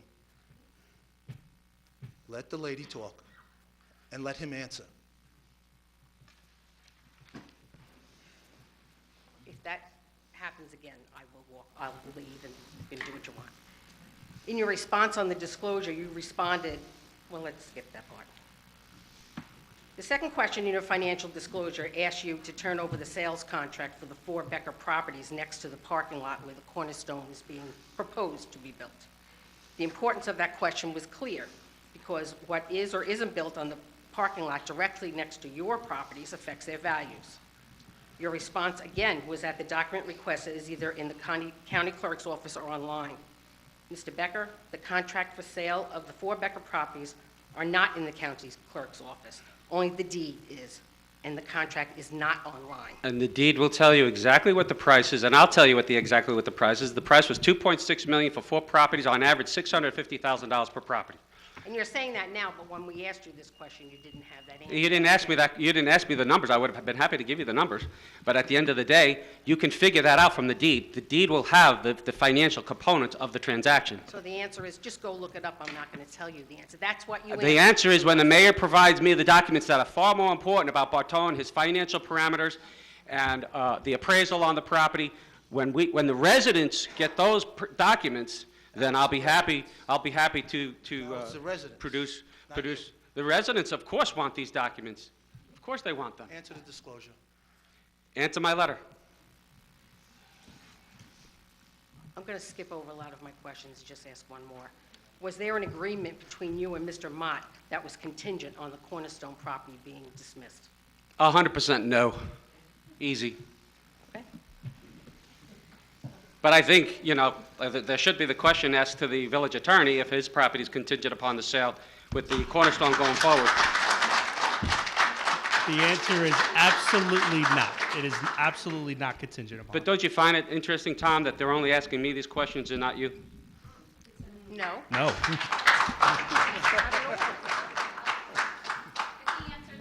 I answered the disclosure.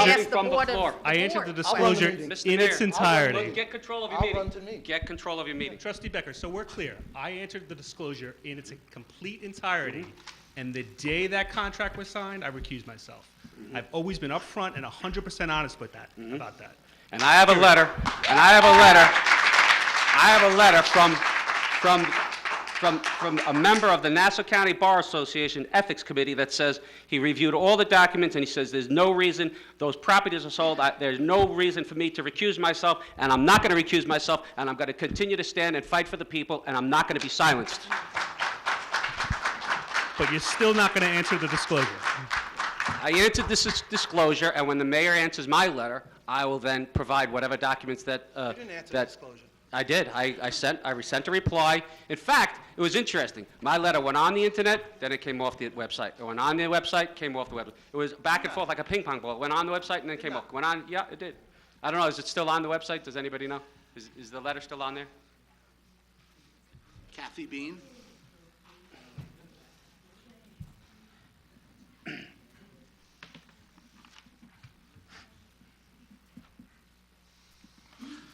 Hi, all. I just want to spread some little happy cheer here. We have a oh, no, he left. I'm sorry to say, we had a decorated Marine in the room. I want him to be recognized.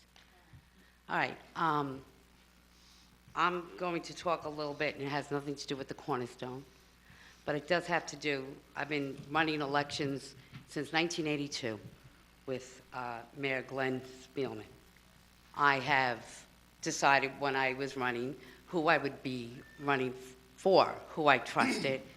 And someone asked me the other day, boy, it's all over Facebook. And my answer to them was, it is, because for years it was written into the papers, there was letters into the papers, people came to the board meeting and asked questions. But never have I ever seen the cattiness that goes on Facebook. Putting somebody's face on a milk carton, and that's something that displays missing children, and you're putting one of the trustees on it. Or That's not me. That's no, I not me. didn't say it was you. Yeah, that's not me. I did not, first of all, I agree with you. It should not be done. It should not be done. Excuse me. It should not be done, and I'll agree with I am that. not, please, you're absolutely right. But I'm not going to interrupt you, so please don't interrupt me. I thought we were having a dialogue. No, I wasn't talking directly to you. I was talking directly to the village people, residents, okay? Oh, okay. What I'm trying to say here is social media has exploited everything. But I'll tell you what I will base a fact on was a letter that I wrote, that I read in the Herald this week. And it was from your brother, Greg Becker, who's here tonight, about your father and how much he ran. He ran in this village, not really good with dates, 1967 to about 1980. Am I about right? You guys about right? Okay, so in that time, I did my research. It's my handwriting. I don't sit here and read other people's literature. I read my own facts, and I bring facts to this board.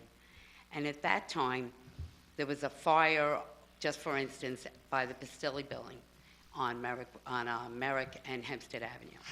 And it was a group of stores, and your father fought for that structure to go there. That is there today.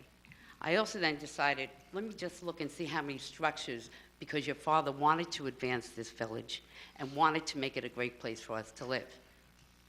303 Merrick Road, the Pastilli building. 211 Broadway, the Barclay building. 8 Freer Street, Atria. 300 Merrick Road, Bank of America. 360 Merrick Road, the Sterling Bank. 875 Sunrise, the corner of Roger Avenue.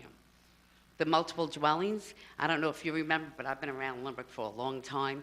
By A Lady of Peace, it was a forest over there that went from A Lady of Peace, I think that's Fowler to Hempstead by the Elks. It was all a wooded area. Your father at that time okayed to put 2 Fowler, 30 daily, 20 daily, 40 daily, 570 Broadway, 596 Broadway, and 151 Union. Why? Because, and they were all rentals. It did not bring down our village. Now I'm directing this to you. Before that, it was to everyone else. He also brought in the hotel at the time with Sunrise Holiday Express. It was called the Dome. He also put up street houses. Things were developed. I don't know about this. I know about the Cornerstone that I signed the petition against it. I know one thing, you want to talk facts and paper. What happened to that petition? It never was presented here. Antonella The meeting was stood canceled. out there. The hearing was canceled. That's why it wasn't presented. It doesn't matter. You're saying he said, she said. I'm asking where's the petition that my signature's on? I mean, Never was presented. I'm sure we I can. would like to we see will. these I will 2,000 make sure that signatures. petition is here at the next meeting. Thank you. It will be here at the next board meeting. I would like to with see all it. I'd like 2,000 a copy signatures of on it. it. that were against I it. would like everybody here, I won't be intimidated, I will keep coming up to this mic, no matter how many times you slam your fist and yell at the residents. It's not going to happen. I will still come up. I've been coming to these board meetings since 1984, and I will continue to come and voice my opinion. All I'm saying is keep it clean. Enough is enough. Stop tearing families apart. Stop sending emails to families threatening them. You're looking at it. I don't appreciate it. I'm looking at what? And I will not. When I walk in here, I will not be told by someone who has been standing by your side on the steps out here that we're not allowed to speak at the board meeting. Who said I that? won't go to Cross Island to be accosted by one of your trustees that's running with you. 20 seconds. Okay. Okay, so you want to talk about it, and I I agree won't with have it. somebody slam I their fists, and I agree won't with have it. somebody yell I at a agree with resident. everything that you're saying, and I will say this much, that my father was very much, did an unbelievable job as mayor. He did. And thankfully, in those days, you didn't have enormous tax breaks called pilots, okay? Let me finish. I listened to you, Kathy. I listened to you, so please let me finish. So these pilots are a disaster, absolute disaster, because one of the main reasons that my father wanted to bring about redevelopment in Lynbrook was because he wanted to expand the commercial tax base. And in doing so, when you expand the commercial tax base, you're providing relief for the residential tax base. That's not what these pilots do. In fact, when you go ahead and you build I a didn't commercial... really ask about a pilot. But you asked me about my father and why my father No, I just said built these I buildings. looked up to your father. I didn't ask you about a Yeah, and I'm pilot. trying to explain to you the difference between then and now, and why he developed these properties. The Cornerstone was coming with a $2.5 million, a $2 million tax break. The taxes on the Cornerstone was supposed to be $2.5 million. The developer was only When going to I pay spoke to Brad Tone at the $500,000. meeting, he That's said a you $2 million. brought in That's a him. $2 million tax break per year. That's a $2 million tax break per year that's going to land on the shoulders of the residents. I'm the manager of the condos called Coach Light. There's 89 units. The president's here right now. She's not going to like this fact. Hi, Sadia. There's 89 units at Coach Light. They pay $750,000 for three-story walk-ups, okay? Three-story walk-ups that were built 40 years ago. They pay $750,000 in aggregate. Yet somehow, a building with 220 units, 6 stories up, brand spanking new, transit-oriented development, was only going to be paying $500,000. How could that possibly be? And I will fight against that every step of the way.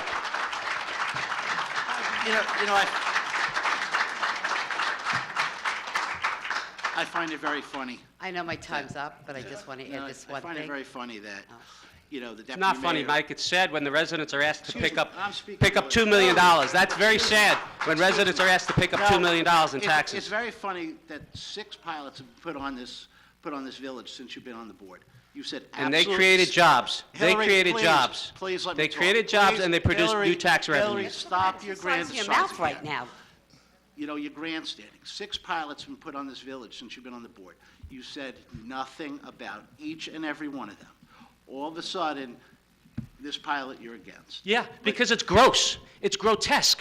The other Hillary- pilots were reasonable. No, They were I'm reasonable sorry, pilots. but They created jobs. Let's be They created honest. jobs. They Look created at- new they tax didn't revenues. create This is a jobs. grotesque They didn't abuse create jobs. of You pilots. didn't even look at the other The pilots. IDA should Hold be up, guys. ashamed of Hold themselves. up. Hillary, you did nothing to look at the other pilots. Absolutely Come on, Mike. nothing. How would you I'm know sorry, that? but I think Hillary, when I I'm on came the up board here, with you. I No. have the floor, excuse me, to the board. Excuse me, I think,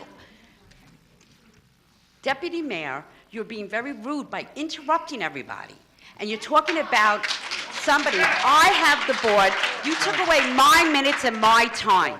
I'm not asking for applause, I'm not asking. I also came up here and said, I'm not here to discuss the Cornerstone. You brought it up. That's called grandstanding. And this is called an ambush. Jim Hunter.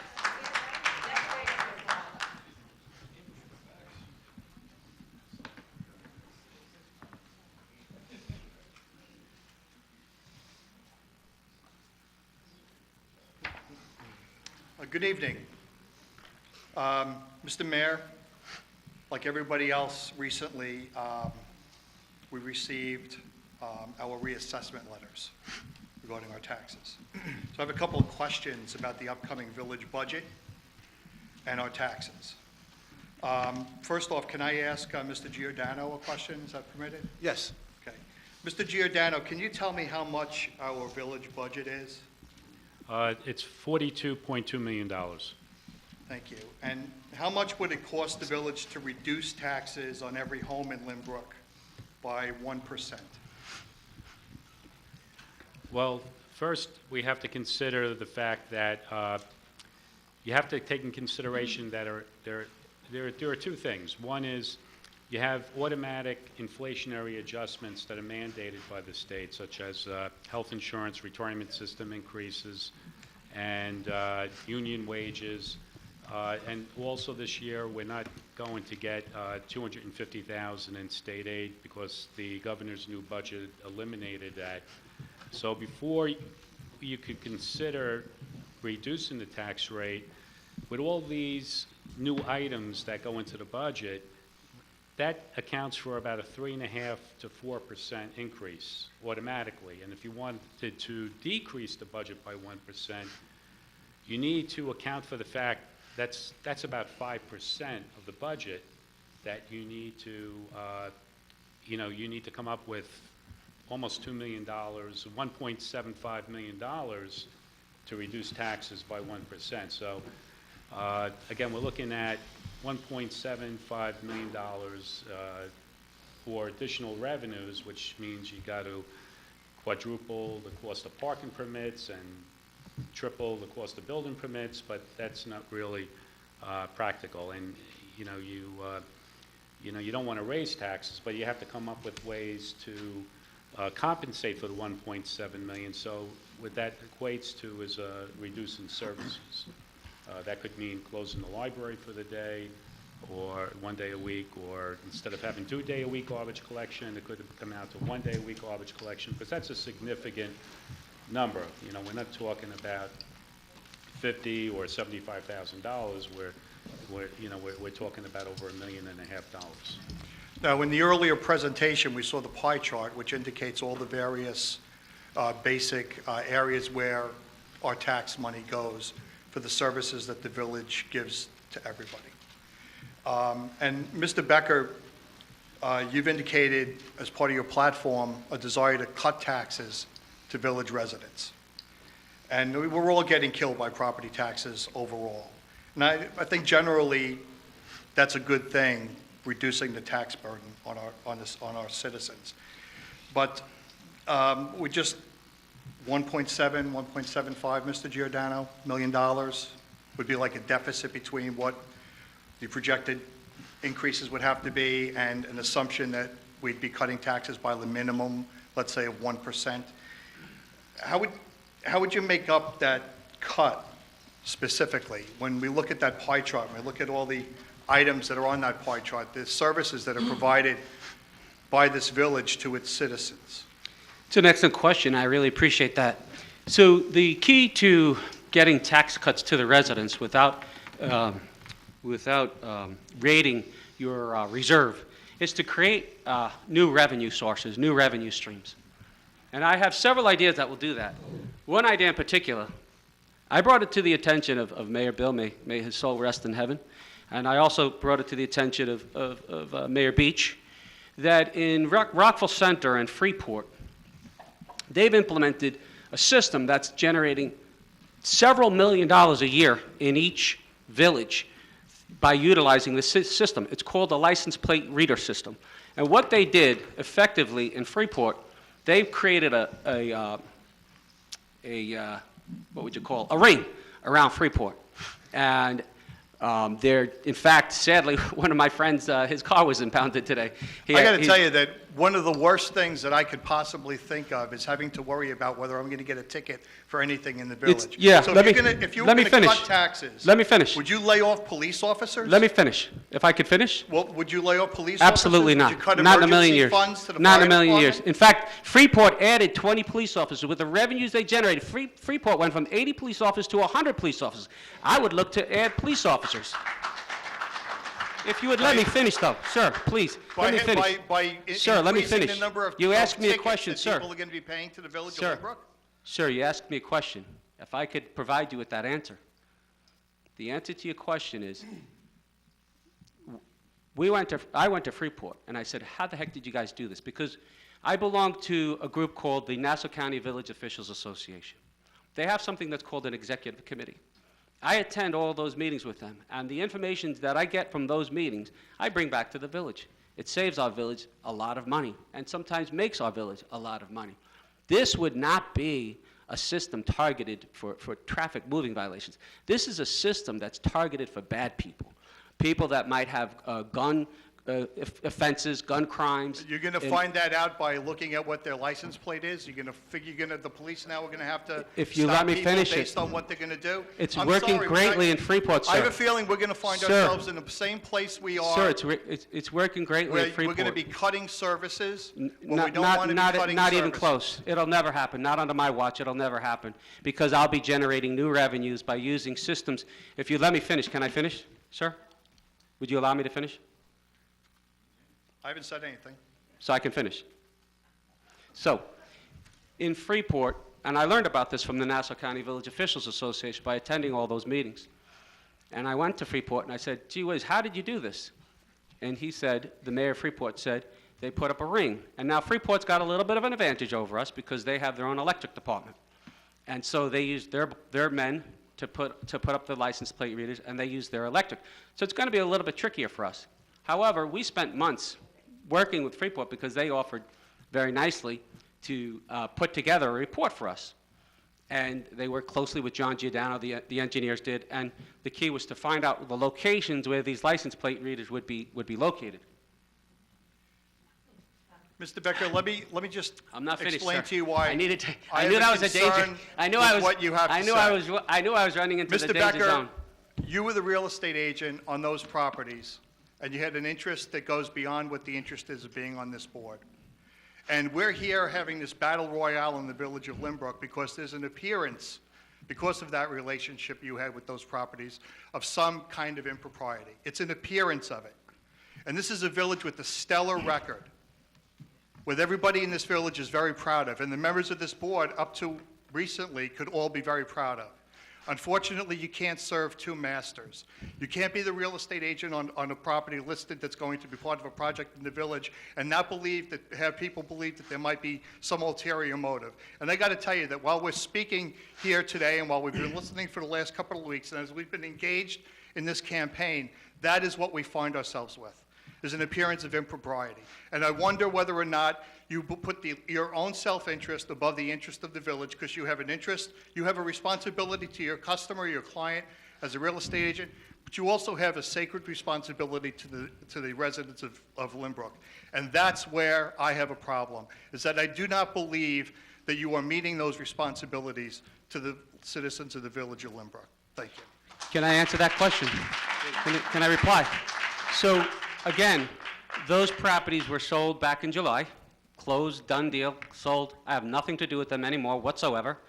And, again, I had it reviewed by a person who sits on the Board of Ethics for the Nassau County Bar Association, and I have a letter that states I do not have to, based on the information that's been provided and all the facts, I do not have to recuse myself. I'm not going to recuse myself, and I will not be silenced, and I'm going to stick up, and I'm going to continue to fight for the residents of Lynbrook. I owe it to them, and I'm going to continue to fight for them. If I could finish one more time about this, the ring around Freeport and the ring that now exists around Rockville Center, all the villages are jumping in front of us because we're sitting on our hands with this. That's not true. This is a great opportunity for us, Mr. Mayor, because as you know, That's not true. Why the do you say mayor of those Freeport offered to sell you the report for he offered to sell you the report for $3,000. Instead, not. you said no, and instead you pushed us to approve a report that's going to accomplish the same thing, probably worse than Freeport, That's for not true. $60,000. See, there you go. You wanted us to pay for a $60,000 for a report that we could have gotten from Freeport for $3,000, probably for political reasons. That's not true. Why do you say that? And you voted for it. Exactly, exactly. You did, you voted for it. I voted for it because the residents, the safety of our residents is far more important than politics. there you go And far more important than the giggles that we hear tonight. You should have voted If you against knew it. that this was the case, you should have shared that they were offering it for The mayor knew that. It was $3,000. a conversation that the If two he mayors had had. the conversation, The and conversation. it was not told you approved The it. two mayors had the conversation, Stop. and I voted to Stop. approve that because I wanted to make sure our residents are protected. That's not And true. quite frankly, That's not it also protects our police officers because before pulling over a bad guy, they'll know on the screen who that person might be. Charles Myers. Can I just comment on that for a minute? Charles, you can get up. I'll just say, Hillary, that is not really true, and you know it's not. We asked your mayor friend multiple times to give us the information, and we never got it. He That's offered you to why- compensate I'm not them I'm not done $3,000. talking. That is not true. That is not true. I met with the gentleman from his organization, and they never answered us back. You can ask your village clerk. I asked him many times to make contact with them.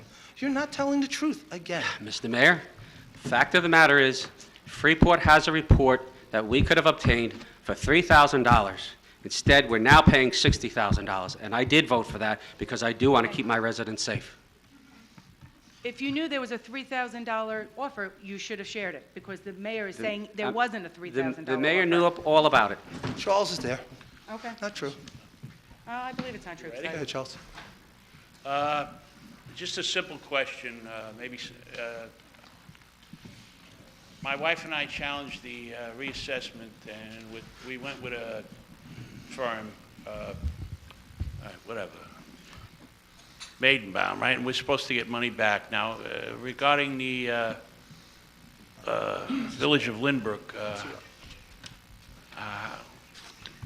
they tell me they're way behind in that. Regarding the assessment, does that go to like a village court or a district court before they make a determination whether you get money back or you don't get anything, or The what's village the deal on assessment? that? It goes to the village, we have an attorney that deals with the assessments, a separate attorney, and Oh, they okay. will contact you. Oh, would that be Tom over here? No, it's a separate attorney we hire for assessments. And how long would it take, like, to make a determination whether you get any, whether you know? John? It's coming up at the February 19th meeting. Oh, Yeah, coming- But the grievances- your timing is just right. Your firm is going to be processing your application. We're familiar with that firm. February 19th is the deadline, which is good because it's coming up just in a few weeks as opposed to next year. And then it'll be 4 weeks thereafter before there's a decision. Oh, so in other words, it'd be like the end of March, probably, right? Absolutely, yes. Oh, okay. But you do it with a private attorney, right? We hire an outside attorney. Right, Yes. okay. Well, that's all I wanted to know. Thank you. Thank you, Charles. Jeff Greenfield? Jeff?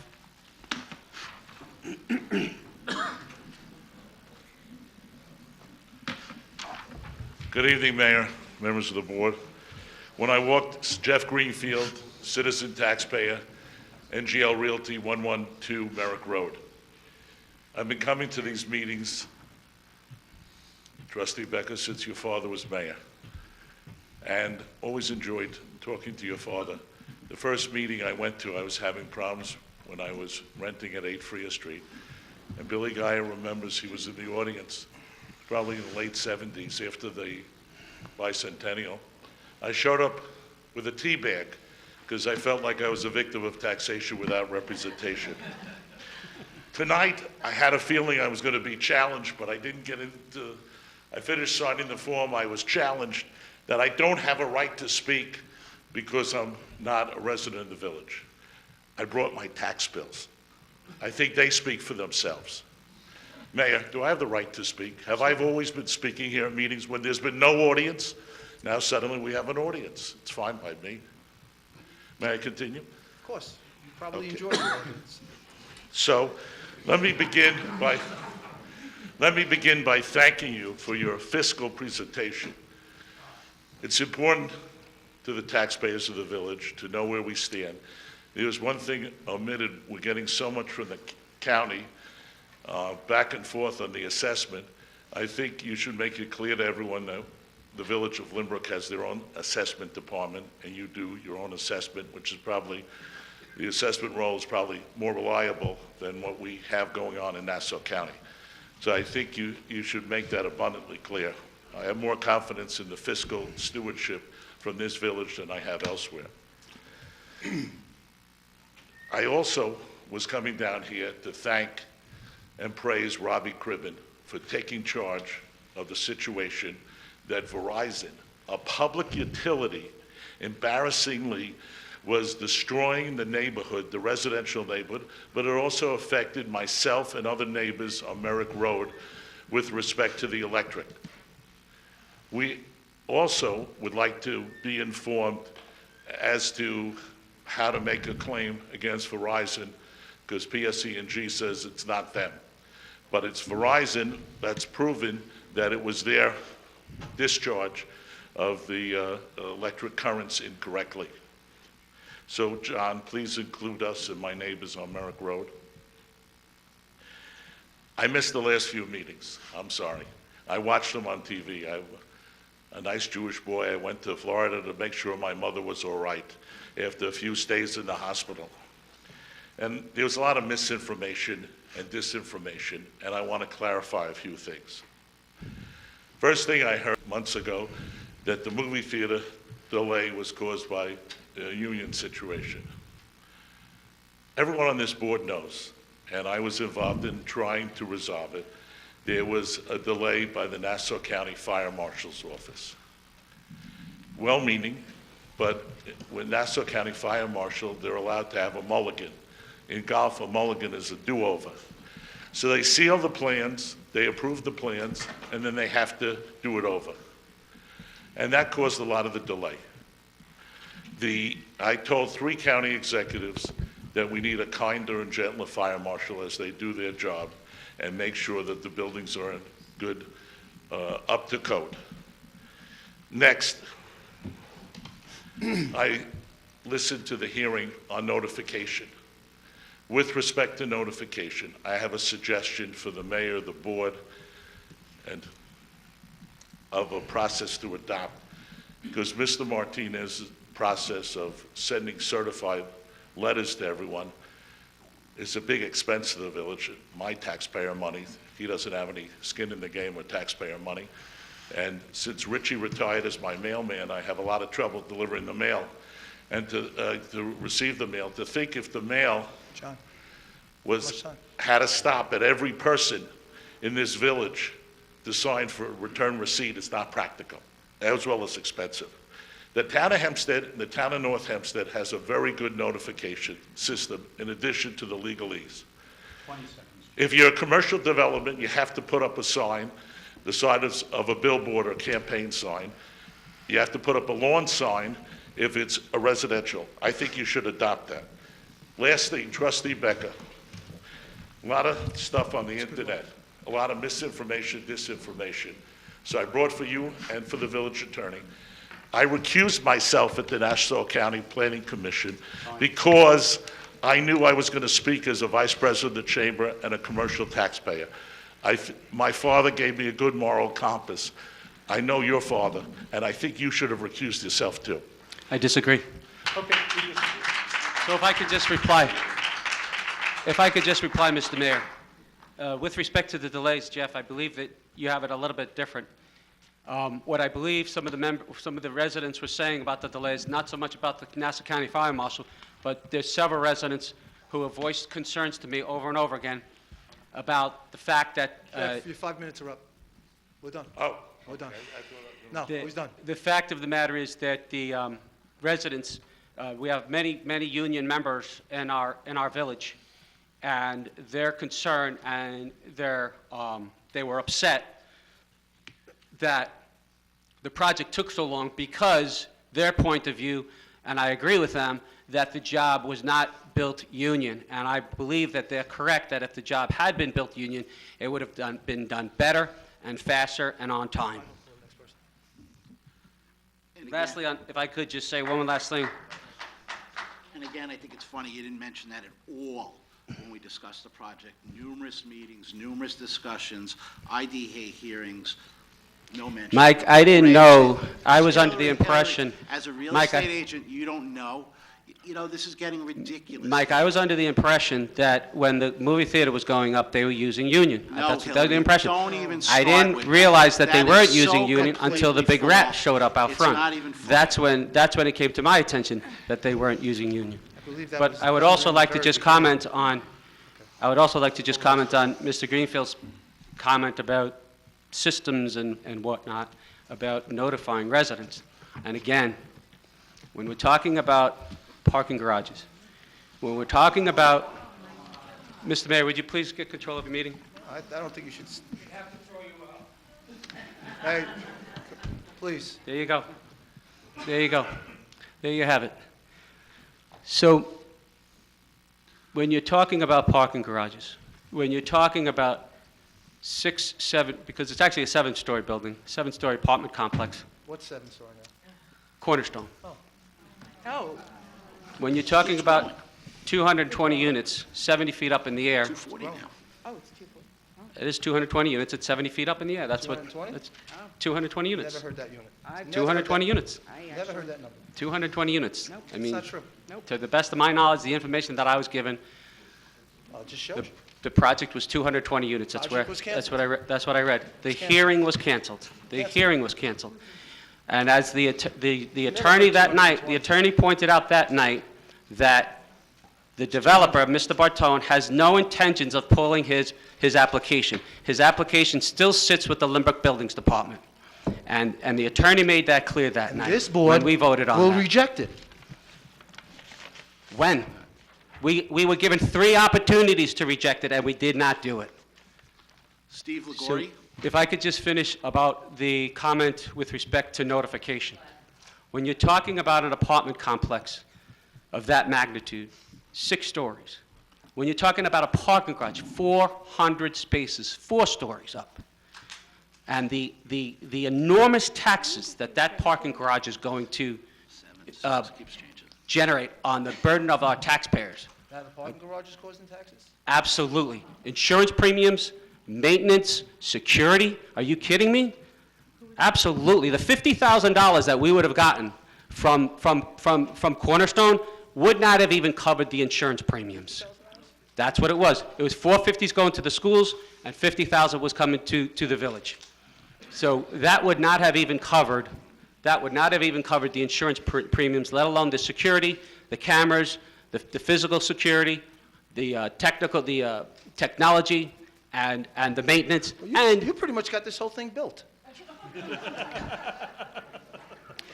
I've been thinking about It it. was canceled. We never even had the opportunity to discuss it because it got canceled. I've been thinking about it quite a bit. The hearing was canceled. The application still sits with the Lynbrook Buildings And this Department. board says no. But Unless you're changing your mind. But I know the there's other developer, representatives up here saying no. the developer made it clear he was not pulling his application. He has several $100,000 invested in this project. He's not going away. He's not going away, and the residents know that. So, Well, you know, seem to know that. I we don't need know to that. address, when we're talking about parking garages, when we're talking about apartment buildings, and even your letter said it, that you were going to consider new projects moving forward, your holiday letter that you sent out. You said, so how do the residents know that that's not going to be Cornerstone? You wouldn't consider? I wouldn't consider Cornerstone, I not in a didn't million say years. I did. Not in a million years, I You wouldn't would consider. consider no Cornerstone public- shouldn't have seen the light of day. Can we call the next resident, Please, please? please. Steve Ligori? The residents should be notified. Next Excuse me. The residents should be notified. I'm asking the residents to talk. Good, just go. Steve Ligori? Alan Pileski? Okay. David Smollett?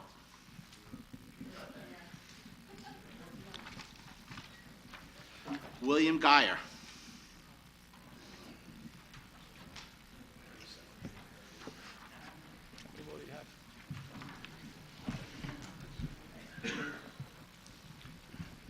Mayor, members of the board, William Geyer, 1 Farnham Street, Lynbrook, New York, 11563. I did have a lot of questions, but I think I'm going to save it for another night. Quite frankly, the behavior of this board tonight was despicable. I can't put it any other way. Hillary, you and I know each other a long time, and I'm going to tell it just like it is. Your behavior tonight was over the edge. You didn't let people speak. You were cutting them off. You know, you and I know inside baseball, so we understand the game better than most people do. But the people who were up here, I think, had legitimate questions and didn't understand it. And they were trying to do that, and you were cutting them off. You were, and I would suggest, and I don't mean this in a negative sense, but I think you should have your hearing checked, because sometimes you're screaming at people, and I don't think you really understand you're doing that. I know you well enough that you don't do that kind of thing. Now, why you're so riled, that's between you and the Lord to figure out. I don't know, have the answer. But I would suggest, excuse me, I hear somebody keeps talking in the background. If anybody has a question, direct it to me. No, direct them to me, please, when they get up. What? Oh, I thought your wife said it was you. I don't know. If you do, be happy. All right, misinformation. All right, to the board, please, to the board. I'm sorry. Someone addressed Okay. me. I I'll just take turned care of around. it. Again, I was going to ask some questions. We'll save it for another time, another night, another medium. Just please, as a board, respect yourselves, respect the residents out here and what they have to say. It's not what Hillary's about. It's not what Alan's about or anybody else who's running. It's about the people of the village of Lynbrook and what's best for them. And to tell them the truth. Now, I don't profess to know all the truth, but I mean, I've spent a lot of years in this game. I was the president of your NCVOA, so I'm very familiar with the executive committee. You just walked on to the executive committee? I've been on there since 2009. You've been on it? Since You're 2009. a voting member of the executive committee? I am. Okay, we'll find out. All right. Neither here nor there, and I think you're If trying I could it- just say one thing? Can I finish? And then you can say whatever you want. I'm being good tonight. I think I am anyway. To compare Lynbrook to Freeport and Rockville Center and revenue flows, you're comparing apples and oranges. You know, they have electricity that brings in millions of dollars. They have a water system that also brings in millions of dollars. So you really can't compare to the different villages. I also understand that you happen to be very good friends with the mayor of Freeport, and that's a good thing. He's a nice guy. I know him for many years, and he's a real gentleman. Again, my point is, let's tone it down a little bit. Let's answer what the people are asking for answers to, and be respectful of that. Thank you. Can I just comment on? You can comment on Yep. what you want. So you're right. Lynbrook is different and better than any other community on the planet. And it's not a comparison. It's an idea that was utilized in other communities that would generate really potentially millions of dollars. And one of the big concepts out there right now that they're talking about on the Nassau County Village Officials Association, and it's really a big push by Governor Cuomo. They're trying to get villages to share services. It's a very, very big deal. And when you have an idea such as license plate readers that's working in other villages, you want to be able to share those ideas, share those services. And that's the point in bringing that up, and that fact that it would provide us with a very, very much needed tax cut for our residents. Laura Ryder?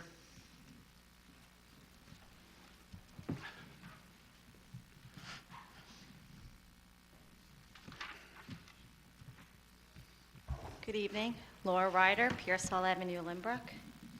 I wanted to come up to say some actually nice, joyful things, which I will, but I was really second-guessing myself because I feel actually frightened by your behavior tonight. You're yelling and you're screaming and you're pounding on the desk, and I'm glad that I'm saying good things, so I'm hoping that isn't directed towards me.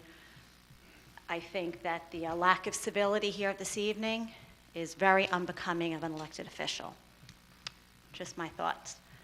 I wanted to talk about the mayor's golf outing, particularly Jeff, thank you.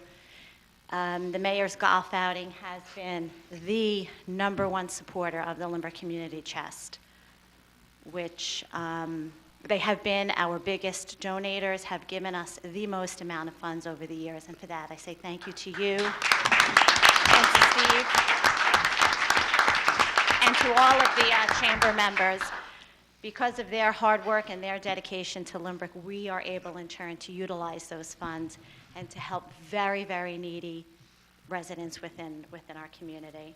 I also wanted to congratulate the board, Mr. Mayor and the board, on our AA rating. I would think, I'm not Double A plus. AA plus, yes. I'm not a financial expert, but I think that having that AA plus rating would directly affect my biggest investment, which is my home, and I'm sure it is also most of the people in this room, so thank you for that, and continue with the good work. And I also wanted to say thank you for the beautification efforts that have been made in the village, particularly the bricks, the lampposts, the street signs, the beautification of the parks. I think a cumulative effort of all these small little things throughout the village have made it, quite frankly, very, very beautiful, and I thank you for that. Thank you. Thank you.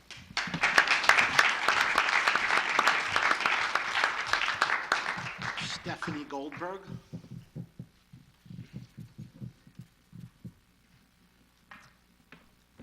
Hi, my name is Stephanie Goldberg. I live at 76 Smith Street in Lynbrook. I'm here tonight to say a few words on behalf of Allen Beach, and this is my first meeting that I've been to, and after being here, I do see that. I think it is valuable to hear from different people in our community who have experience with the people that stand before us. I moved to New York from Minnesota a few years back, and as a friendly Minnesotan came here pretty nervous about meeting New Yorkers, which has proved very true. New Yorkers are quite abrasive. So, but I did meet Alan, who lives next door to me, and I have to say that he really was so outgoing, friendly, and welcoming to me and to my husband, and it was very reassuring to meet other friendly, kind people. You know, he's always really just treated me like family and like a member of his neighborhood and his community.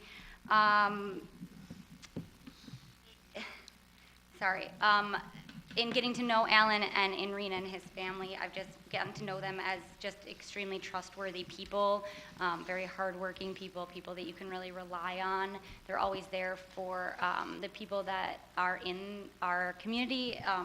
You know, myself as one, he helps us with everything as a new homeowner. We don't usually know what we're doing, so we so appreciate someone looking out for us. I guess last but not least, I just know that Alan, as mayor of our community, would continue to treat all the people in our community as he has me and my family, like family, and look out for each person as he has to us. So thank you for listening to me.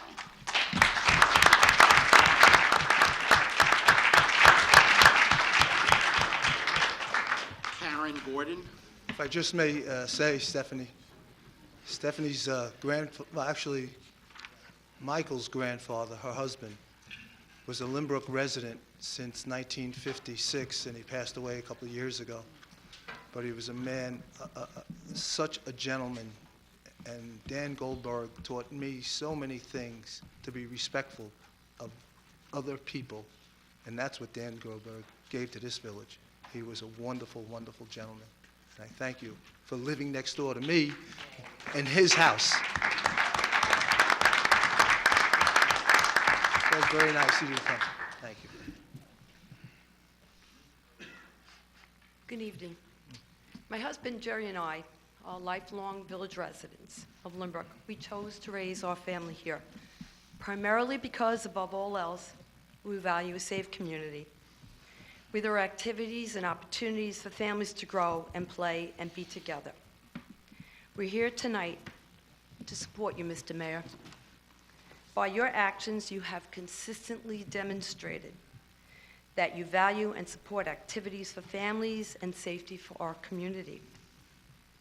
You have selflessly and tirelessly dedicated yourself towards building relationships that would and have enabled our community to prosper and to grow, both aesthetically and fiscally.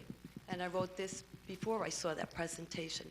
It's evidenced by the small, beautiful things that you do, like purchasing a sleigh up in Saratoga and carting it home so that at Christmas time we could have a beautiful sleigh outside Village Hall. By putting pretty flowers around our village, by putting bricks around, by making sure that our streets are clean, those kinds of things. And fiscally, I think it's evident by what we see here. There is no personal gain here with this administration. There is, under your direction, Mr. Mayor, Mr. Hawkshurst, Trustee Reardon, and Trustee Baccio, who are running for re-election under the New Vision Party. There is no personal gain here, I repeat. Only personal satisfaction in accomplishing these goals, that we may all benefit, that our families will benefit. And I want to thank you, because this has been an eye-opening experience to me. I had no idea the amount of time that it takes to devote to a community when, at the end of the day, truly the satisfaction that you get is by making this place a better place for me and for my family. So thank you very much.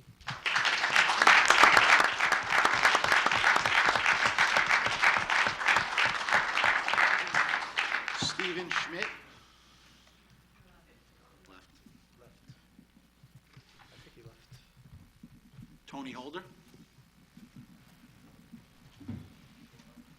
Hello, I'm Tony Holder, Coventry Garden. Tony, could you pull the mic closer? Just pull it towards you. Could somebody help her? Like that?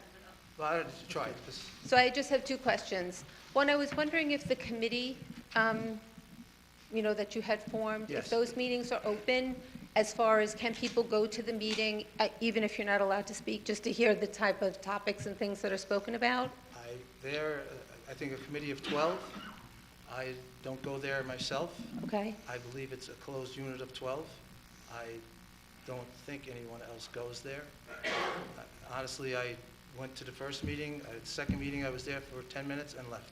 They're on Okay. their own now. So there's a chairperson in that meeting. I don't know how he's running it. All I know is that it's a group and they're coming up with ideas. Can you find out if we're allowed? Thank you. Absolutely. If you give And the a other phone thing- number, because I wanted to call you the last time, but I couldn't find your phone number. It's on Because there. you made that mention about that gentleman that was missing on my block. They found him in Harlem. I did see that. Thank you.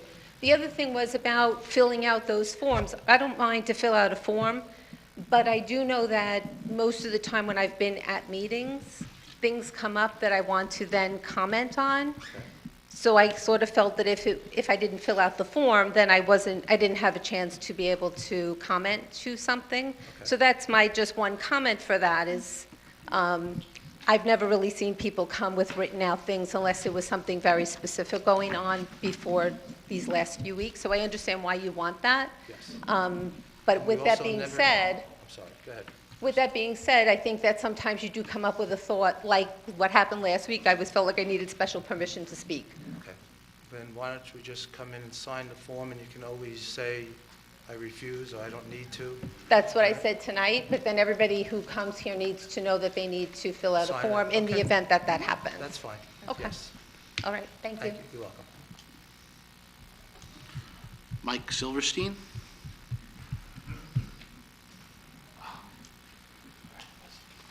I'll make this quick, because you guys gotta wake up pretty early tomorrow. So back to the code that you guys pushed through the last meeting. I watched it on TV. I prefer to watch these on TV because I can rewind and listen again and fast forward through a lot of the banter or whatever you want to call it that's going on. I think that applying a residential code like that to municipal or a commercial application is kind of ineffective in what you're trying to do. I think if we keep the ratio that you're using in 2,000 square feet to a 200-foot radius like you would if it were a house, can kind of be fair for everybody to adapt.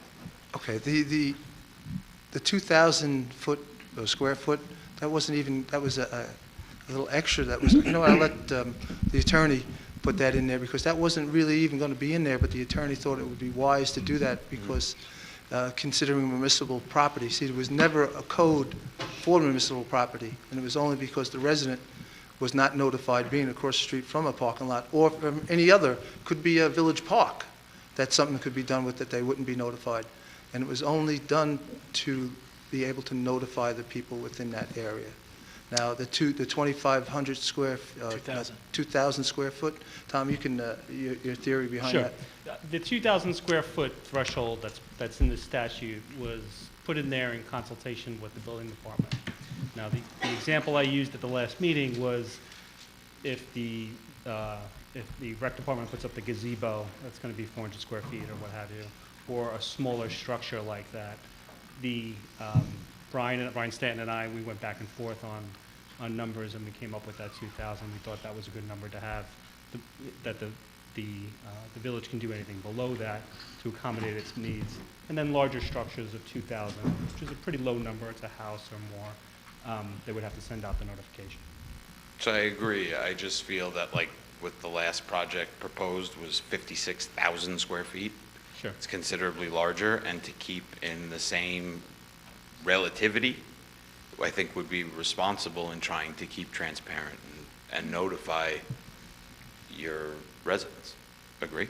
I think, you know, one thing that I think it gets lost tonight is that previously there was nothing, so this board, And I appreciate you this guys board took a making big the step change forward to in- show in that you're doing doing something, but again, doing the 200 feet within a municipal lot, if it's a parking garage, if it's a 50,000 square foot gazebo, you know, it's irrelevant. It's just to do what it's intended to do and make it effective in what it's intended to do.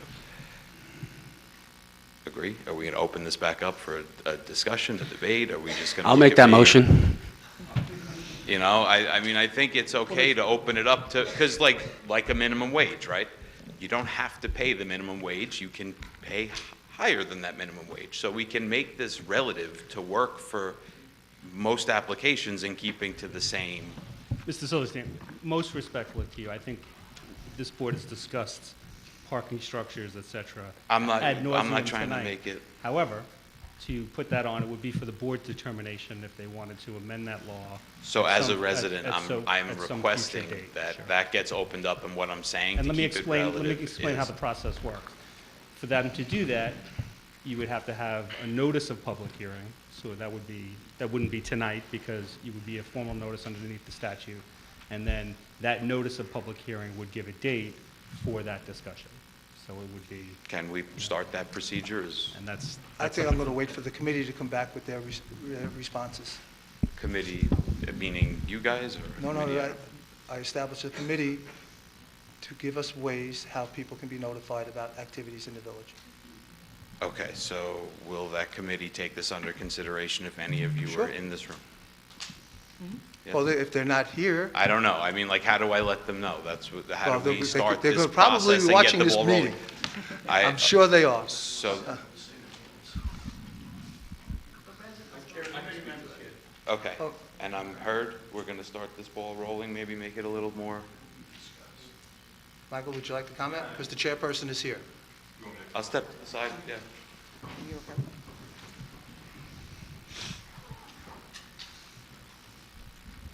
Mike Davies, 5 Whittier Street. So the mayor asked me along with, let me just move this because I'm a little taller. There we go. The mayor asked me with some other residents to form a committee and come up with some recommendations. As most people in the room know, our recommendations are not binding or law or anything like that. They're simply recommendations. I think there's 12 people on the committee right now. You can imagine 12 people have 12 very different ways of doing things. So we're in the process right now of consolidating all of their viewpoints and their perspectives. And at that point, what I'd like to do when I have a draft of the report is to bring in input from outside the committee. So what we'll do is we'll get whether it's an email address or something where people can submit recommendations and ideas, we'll consider that, and then our end deliverable is a report to the mayor and this board. I don't want this committee to be politicized. Some of the folks, whether they're in this room or watching on TV, have tried to politicize it, okay? I've never taken a cent from a state, town, village, or any municipality. I'm in the private sector. So to hear these folks trying to politicize it and to hear the temperament up on this board today is very disheartening, because I've been up personally since 5 a.m., okay, in Midtown Manhattan, working all day, and I've been sitting here listening to people scream and rant, people that are supposed to be stewards of my tax dollars. And Trustee Becker, I'm directing this at you because frankly, I'm shocked at your behavior. Well, I can only say that I'm going to fight for the residents.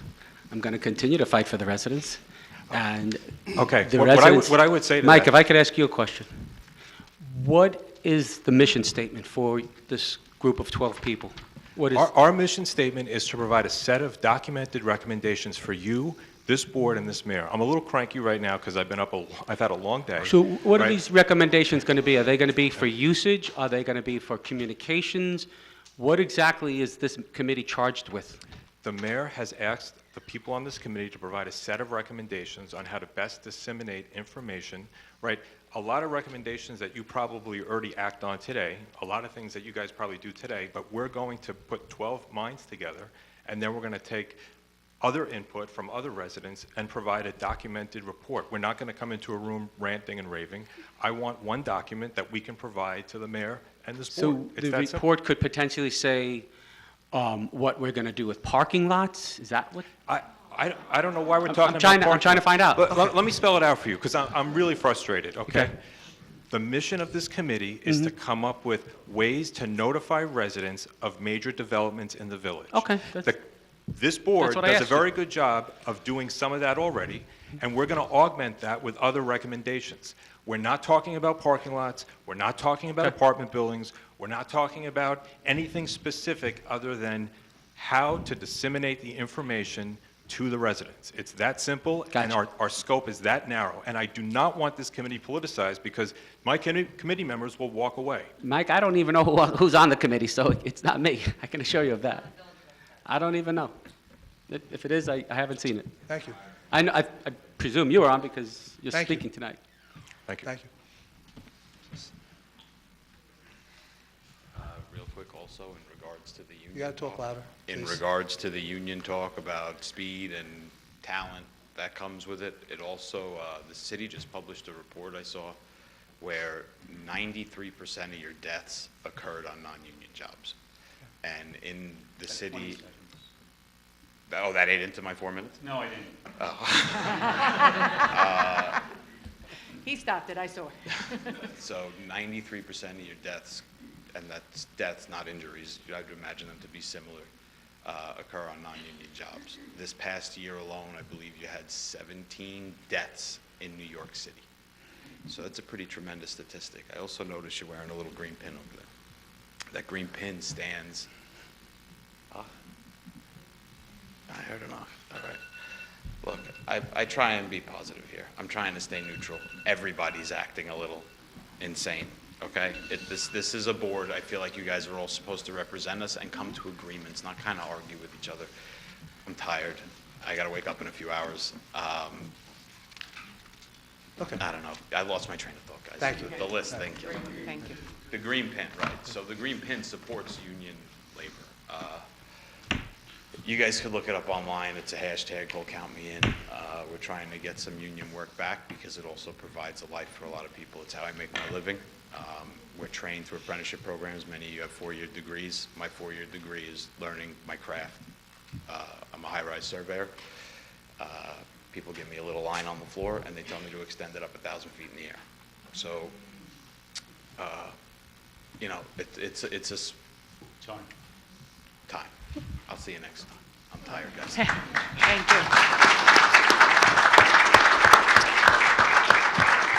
Stephanie, you can go home. Nick Camerano. Stephanie, you want to go home? Nick Camerano, Piccadilly Downs, Lynbrook. This What? sounds like reverb here. That's the ceiling. Okay. Good evening, Mayor, Board. If you would please indulge me a second. Last time I was at this mic last meeting, I was perplexed because I had a mystery mailing that nobody knew anything about, and when I left, I didn't know anything about it, but it was circulating and nobody knew about it, about the Cornerstone. I came here tonight with an open mind, and now I'm perplexed again. Is the Cornerstone alive or dead? Mayor? It's dead. Dead. Dead. Trustee Hawkshurst? Dead. Amory? Dead. Hillary? The hearing was canceled on November 19th. Mr. Mayor, if you could just control this meeting, please. On November 19th, I specifically asked the question to the acting village attorney, Ben Troncal, what are we voting on? And it was specifically stated that we were canceling the hearing just like we did on October 1st, and it was brought back on October 15th. It was canceled on October 15th, and it was brought back on November 19th. Can I stop you? So let me just finish. So it was continuously canceled. The developer has several $100,000 invested in the project.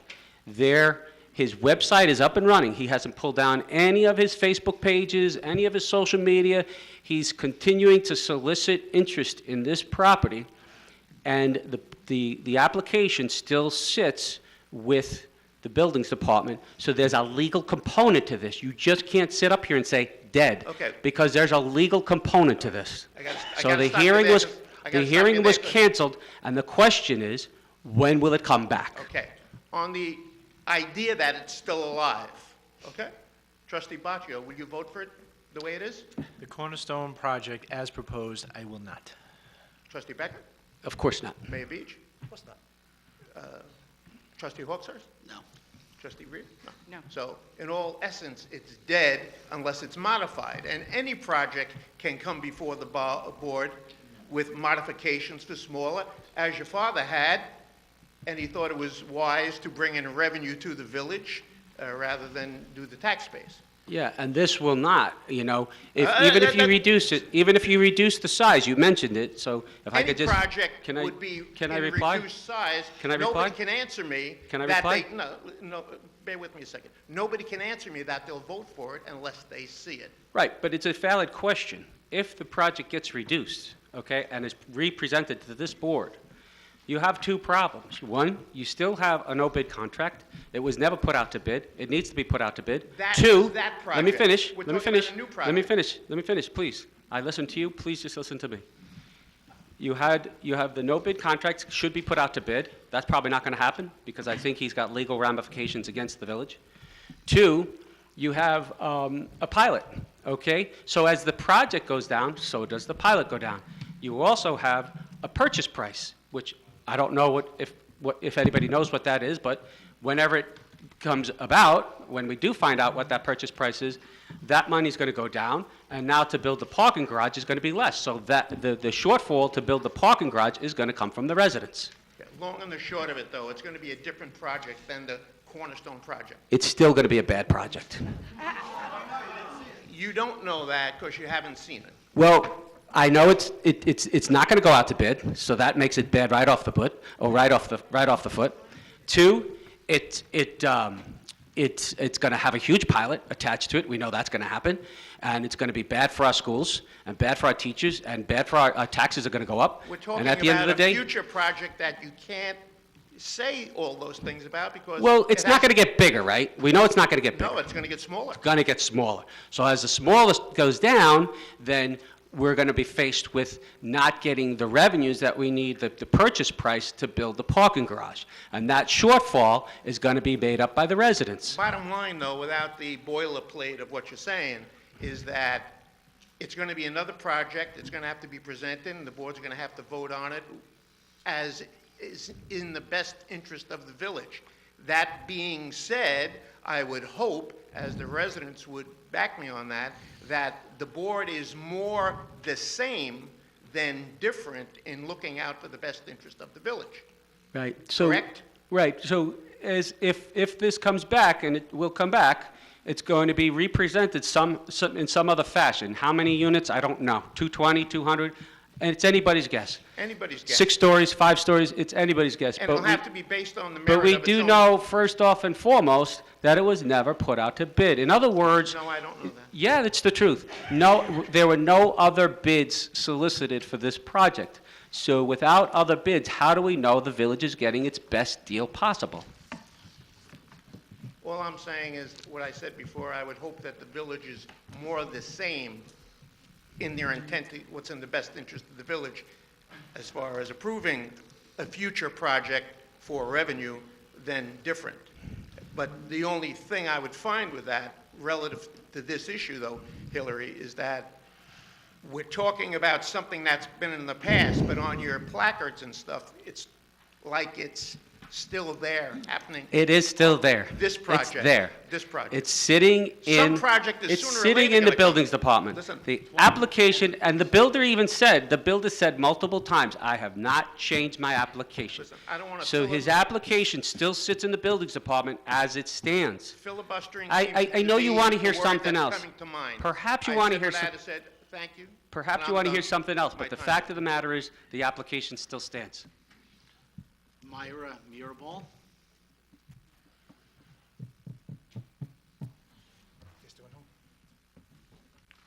Harry Levitt. I better not find that gum on the bottom of the seat, Harry. I wasn't, in reference to writing down your answer, your question, or putting your name on the paper, the last meeting I was here, I didn't plan on saying anything. During the meeting, I wanted to say something. I'm back here tonight. So, anyway, and I wasn't allowed to say anything at that time, so I came back tonight. But so much has happened tonight.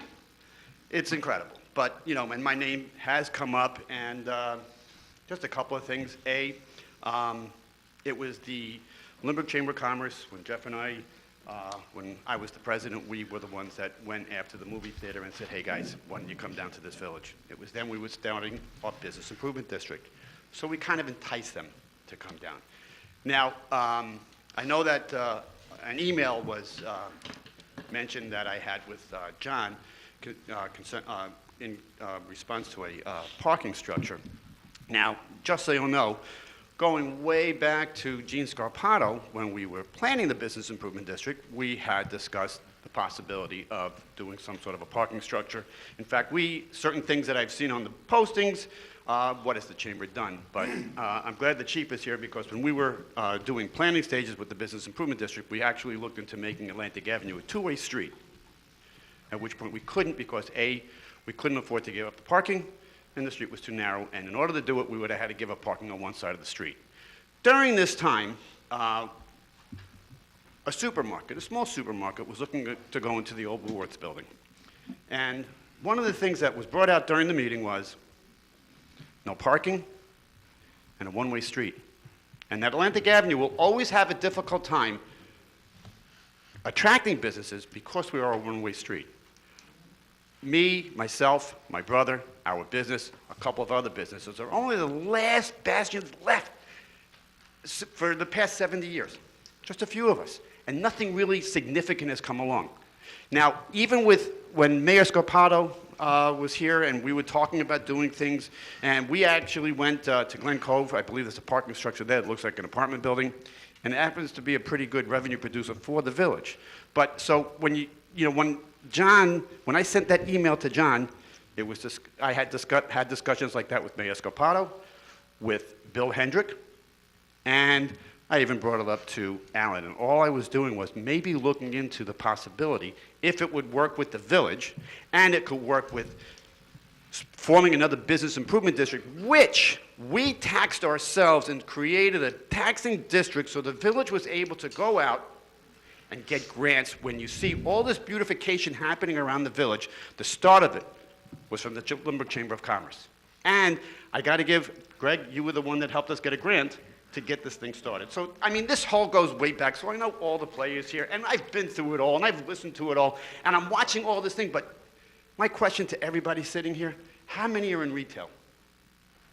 How many open up their doors every day and wait for somebody to walk in? I can tell you one thing right now. We draw from all over. We've been around for a long time. We get people from New Jersey, New York City, to the North Shore. Now, I heard about what kind of impact the movie theater has had on the downtown. I can tell you one thing. On a Saturday and a Sunday, I don't look out of the back of my store and see an empty parking lot where I can play football or baseball or hockey for that matter, or soccer. Now there's people on the street. I get people walk through my store to go to the movie theater. I never know if they're going to stop. I've had people look in my window and come in and buy something. It's all about bringing traffic, okay? This apartment proposal that isn't, if you really went and looked, it's a good proposal or was a good proposal. And what was going on, if you look at Vision Long Island and the planning things and you talk about a master plan, guys, we stayed in this village because of what the village had to offer. We had plenty of opportunities to go other places, but I put my money where my mouth is. I'm a taxpayer, and I pay a lot of taxes. And all I keep seeing is a possibility of something this and something that, and it's just, life gets in the way, and the bickering goes back and forth. And who's the sufferer? But the retailers. We need that people walking up and down the street. I never know who's going to walk in my door. Same token, every once in a while somebody walks through my store to go to Vincent's, I ask them to bring me back a pizza pie. So, it's just one of these things. So, okay, well, again, you know what? I'll come back next time when I'm better prepared because it was just so many things. I just wanted to address, I was asking John just for my own information because we were talking about it with the chamber, but that idea dropped when I got my tax bill. So I didn't want to tax myself any further. So, Harry, you brought up the word master plan, 2 words, actually, master plan. I did? Okay. You did. I didn't write things down, so I'm just shooting from the hip. So I agree completely that, especially in light of the movie theater is up and running and all the new foot traffic, unfortunately, of course, congestion and lack of parking that's going to come with the theater.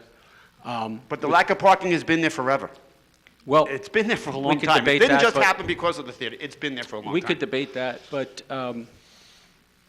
doesn't it make sense that before we rush into the Cornerstone apartment project, wouldn't it have made sense that we take a step back, do a master plan, see what the residents want, be it condos, be it retail, be it Trader Joe's or professional offices?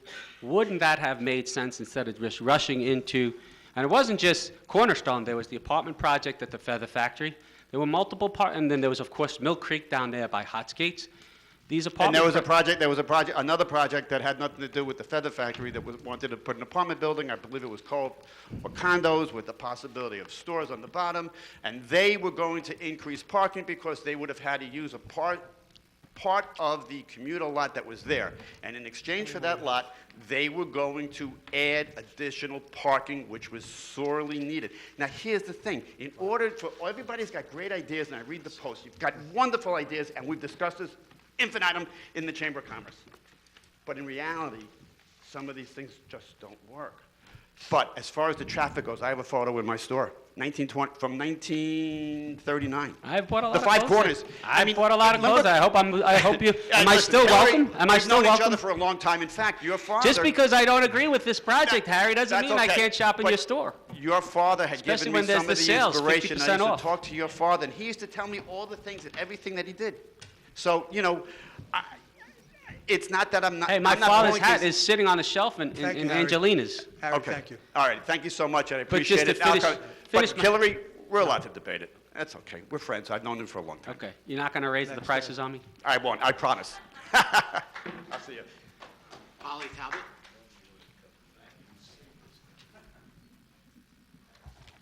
I really don't have much to say, but I signed the form because I knew last time I wanted to say something, I hadn't filled it out. And I just want to say that is a really valuable thing to be able to sign in, and all you have to do is write your name and your address. And so if everybody just thinks they might possibly want to say something, they should just do that.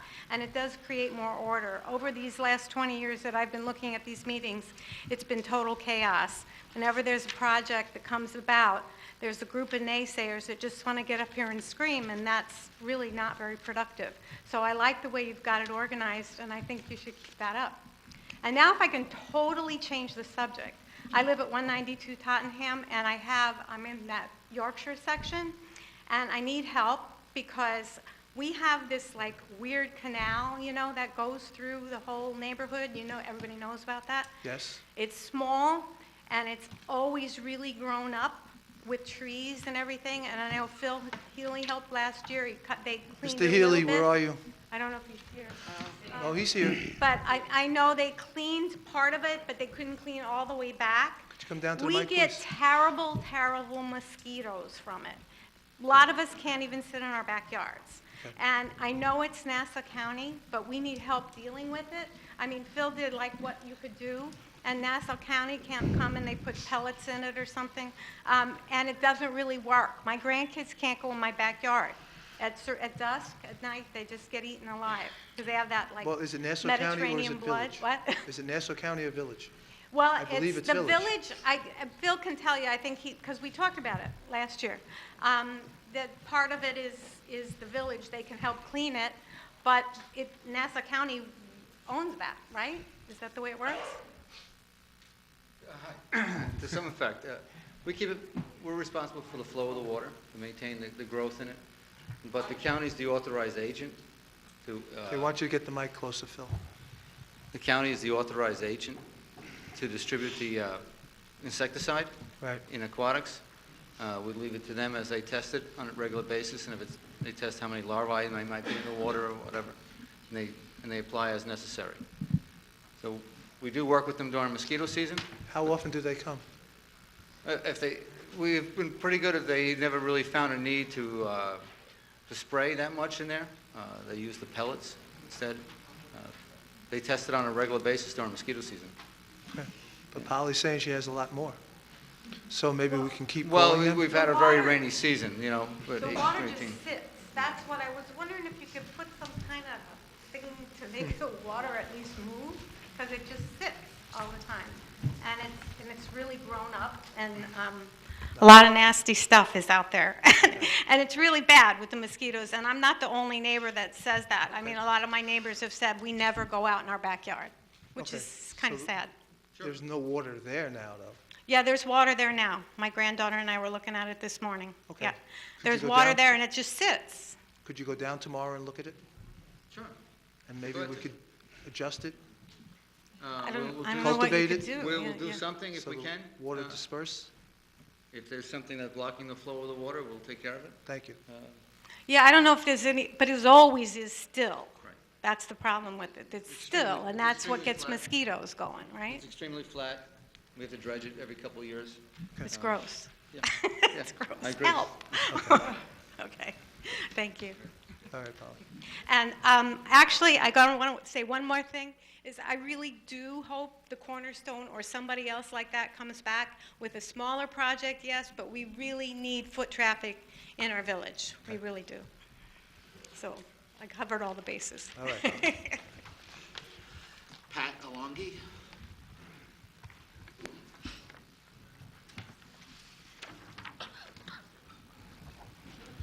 I was 5 minutes from giving up.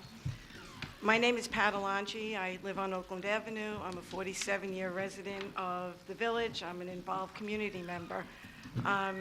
I've been trying to educate myself regarding the village mayoral race. I am not affiliated with either political party.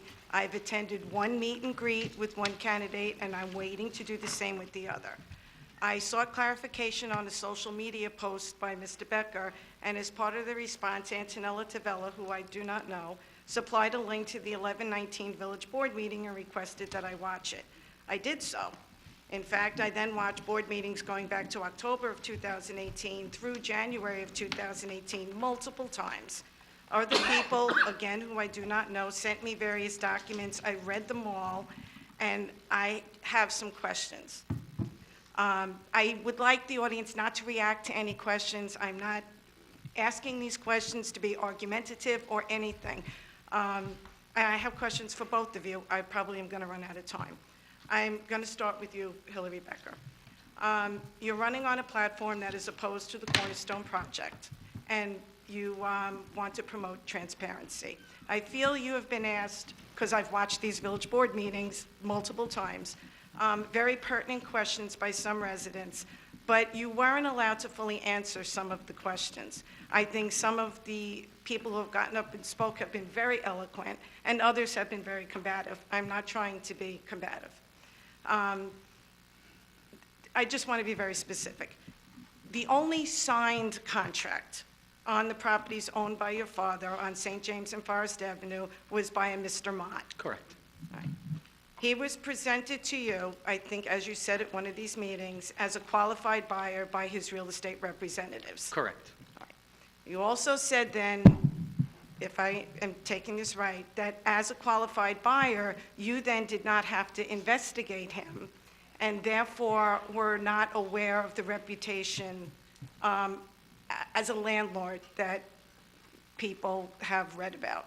Yeah, that's correct. It didn't come to my attention until, actually, I saw it somewhere on social media. Okay, all right. All right, my opinion.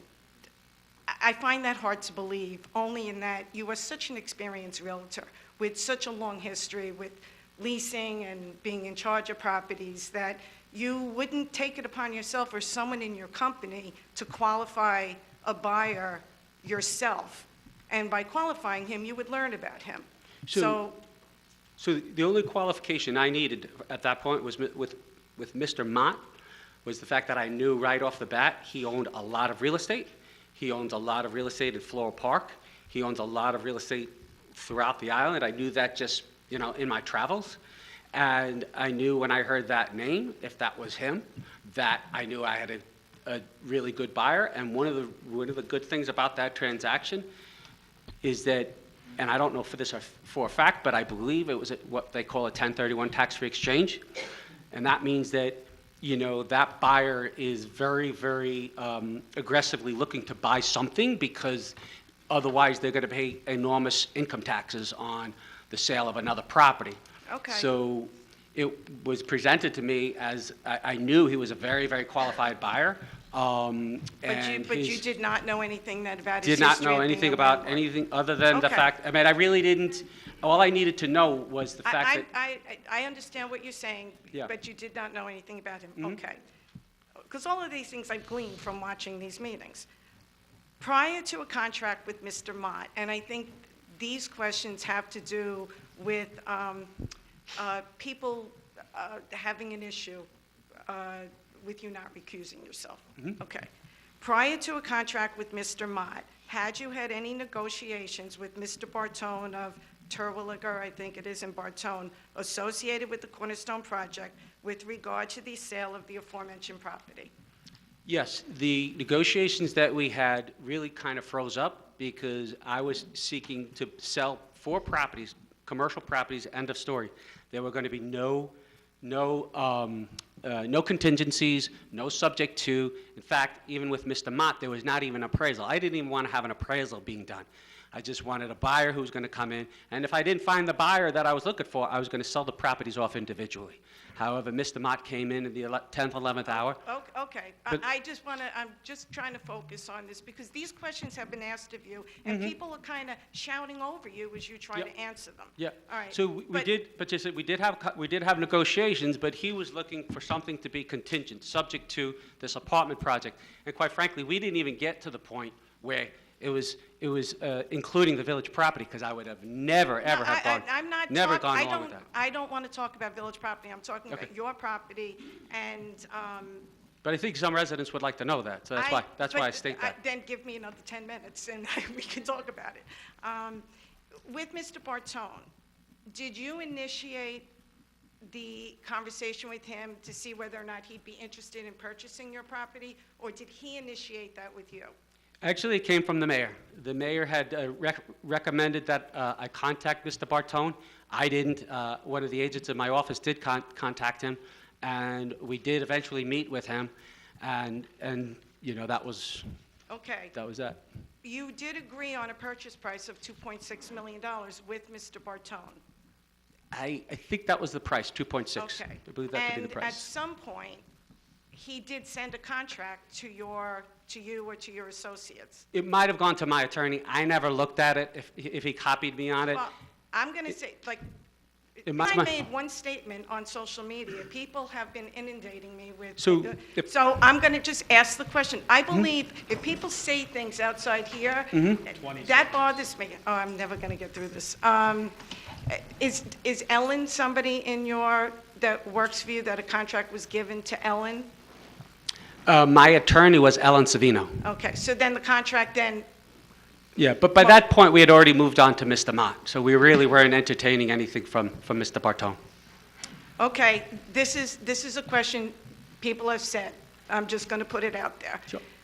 Was there any conversation off the record between you and Mr. Bartone regarding you potentially being I don't know what the right terminology would be, a marketing rep or a leasing agent for his properties?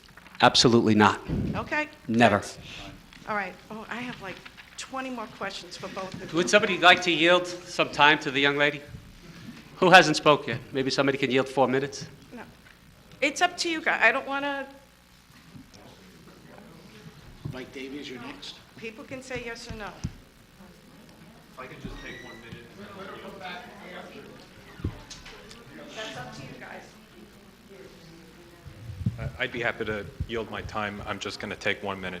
I'm not cranky anymore. The reason I came down was, as many of you know, I'm the head of the Neighborhood Watch, and this mayor and this board, all the board members, credit to all of you, have come to our meetings. We've been very successful over the last 2 years, and I just want to thank you for your support. I want to thank the Lynbrook Police Department for their support. You know, a number of senior citizens, thank you.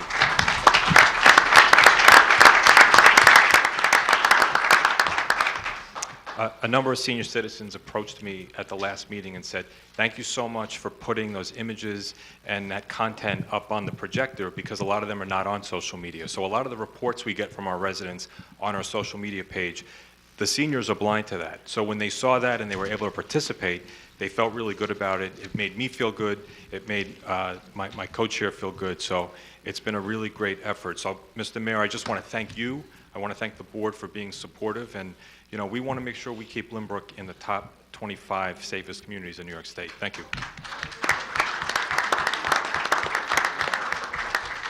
Dennis Duffy.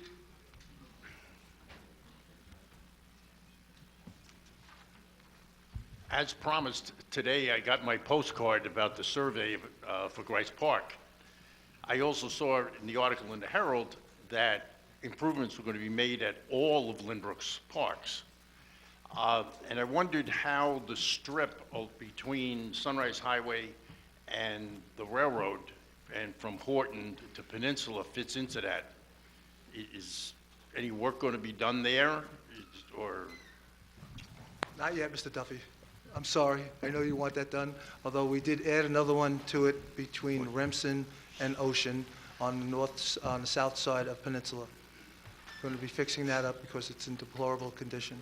But Well, you may not have enough money to do everything that you'd want to do immediately, but shouldn't it, since it's, believe it or not, that's 4 acres of open land, which I didn't realize until I went over there this morning and measured it. It's 3,000 feet long and 62 feet wide.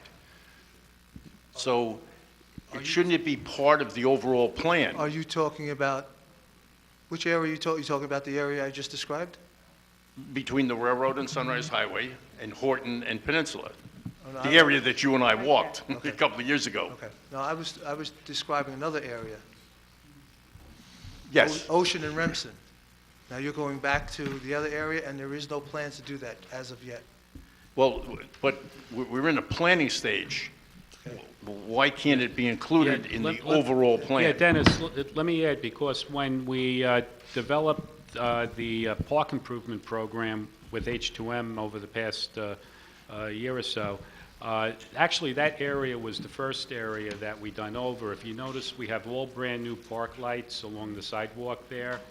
And as of this moment, we have a drainage project, because in the area, you can't see it from Sunrise Highway, but the area that Polly was talking about with the Yorkshire Brook Exactly. actually flows underneath Sunrise Highway to the north side of Sunrise Highway, and there's an open creek that you can't see from the street. So we're in the midst of a contract right now where they're doing a lot of work to clean it up because it overflows. It backs up into Wood Street. But in the meantime, there's an asphalt path that runs from Horton Avenue all the way to Peninsula Boulevard. We received a state grant. It was over $250,000. We have ornamental decorative street lighting along that pathway. There's walkers and joggers that use that to link Grice Park with the bike path on the north side of the railroad tracks. And we're trying to get another grant that would actually permanently link that area on the north side of Sunrise around into the park loop. But that was one of the first mini park projects that we did a few years back. Mr. Duffy is...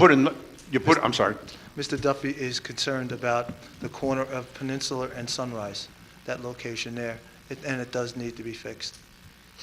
Yeah, the path in many places is a little too low. Over the years, sand and debris have covered the asphalt, and the trees have broken up some of the asphalt and so on and so forth. So you may not be able to start the work next week, but I just feel that it would be a good idea, since it's a large part of Lynbrook's open space, that it should be part of an overall plan. And if you can't do it till next year or 2 years from now, so be it.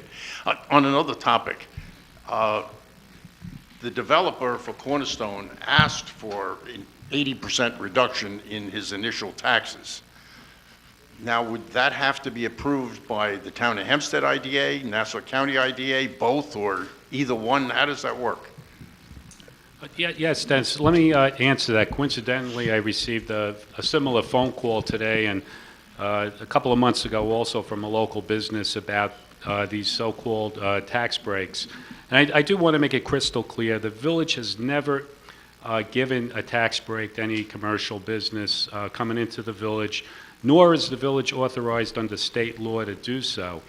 There is a program in New York State which pretty much exists in every state in the country, as well as a lot of European nations. And in New York State, it's called an industrial development agency. And in New York State, there are 200 of them. And they're empowered to give tax breaks, and they're not really tax breaks. What they do is they do two things to new businesses. They offer low-interest loans for building, and they also provide what you know as a pilot, a payment in lieu of tax. And what that pilot is that it's a tax structure where they freeze. It's not a reduction in taxes. I keep hearing the word misused many occasions. But what they do is, and especially in Lynbrook, we made it known, because under New York State, it's Nassau County and the Town of Hempstead that administers these incentive programs to developers. And over the past 5 years, the county probably approved about 100 of them throughout the county, including some popular ones. Snapple Corporation is based in Nassau County, and Sleepy's, and you got the Grumman Movie Studios. Those are the three big ones.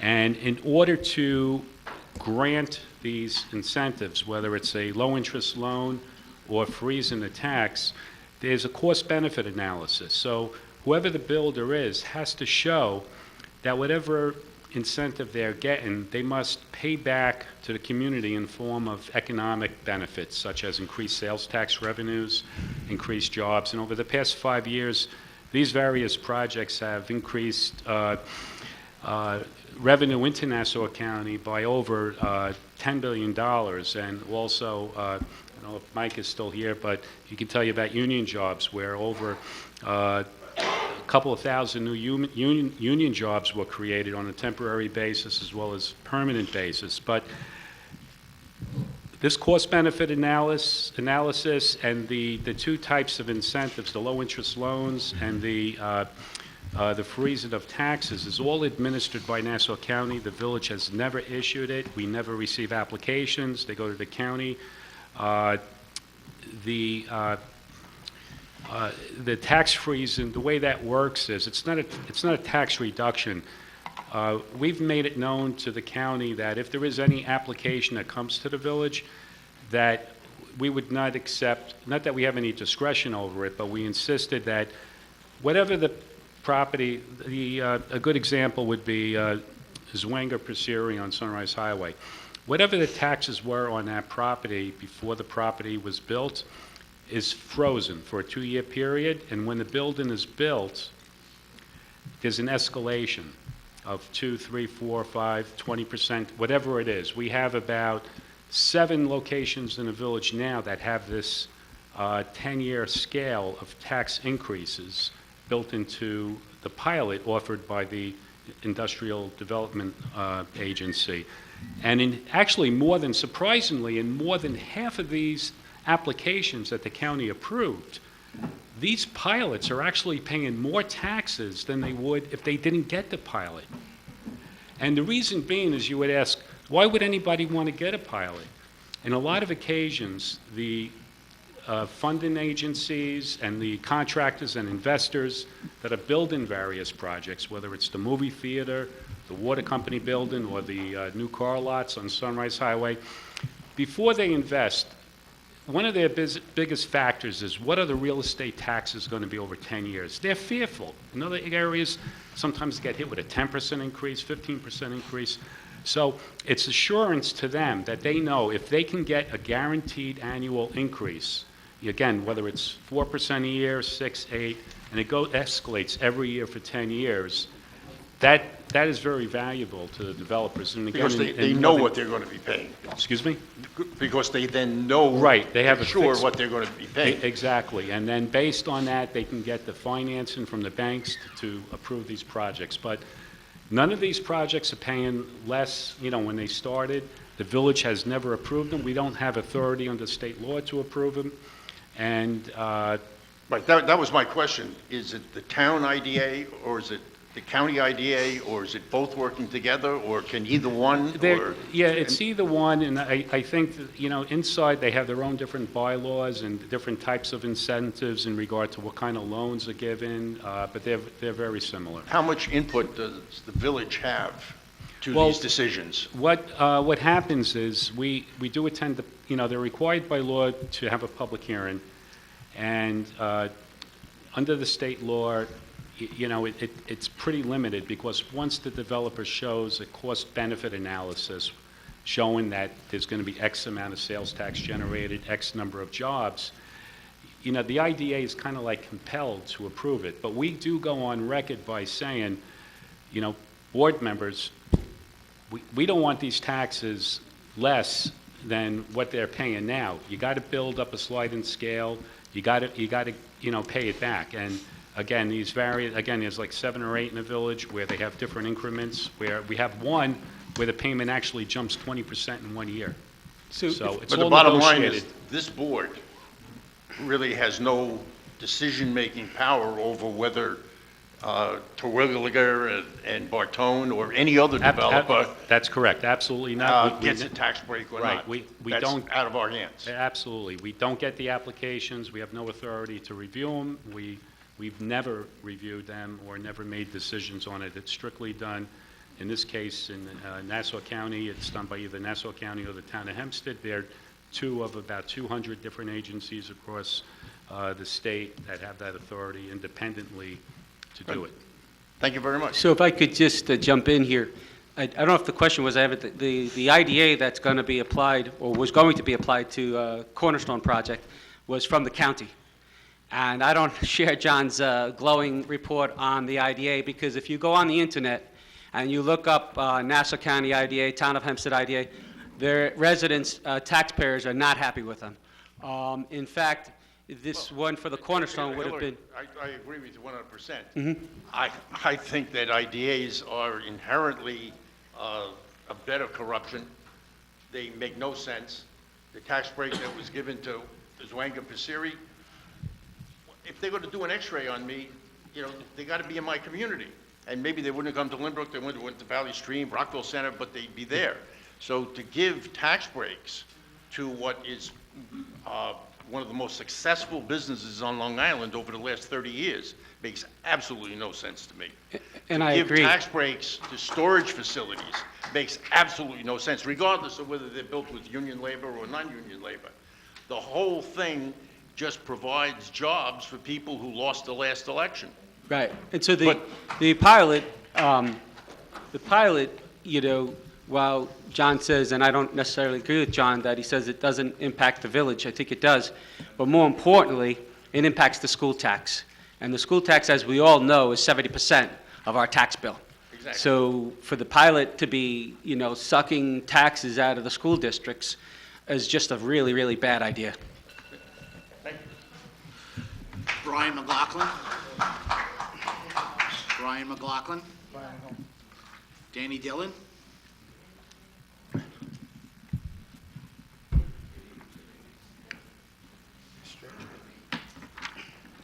Good evening, everybody.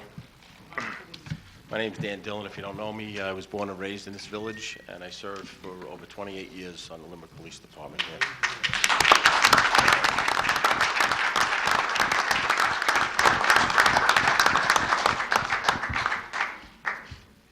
I came here tonight just to say a few words about my good friend, Mayor Alan Beach. I met Alan over 20 years ago, and we became fast friends. Alan always had a passion for this village, which was quite evident when he worked so hard to get the hockey rink built down in Grice Park so kids could have a local place to play hockey. Since being elected to serve on the village board, he's been a tireless worker. As mayor, he's continued that work ethic. Being retired from the FDNY allows him the extra time to dedicate to his duties as mayor, and dedicate he does. Mayor Beach can be seen on any given day, at any given hour, driving around the village checking on things. He's a hard-working, hands-on, full-time mayor. His other job is being a grandfather to his beautiful grandkids. He often brings them to Village Hall with him. Maybe he's teaching them about local politics. And maybe one of them will be sitting up in one of those chairs someday. But I know this, he is teaching them how to be honest, and how to treat people with respect, and how to care about people, because that's who he is. Mayor Beach truly cares about the residents of Lynbrook and has a special place in his heart for our veterans.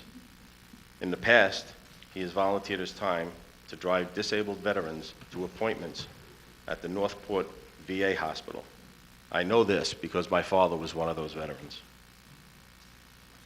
Back in November of 2017, Mayor Beach asked me if I would step in as the acting chief of the police department until the return of Chief Neve from medical leave.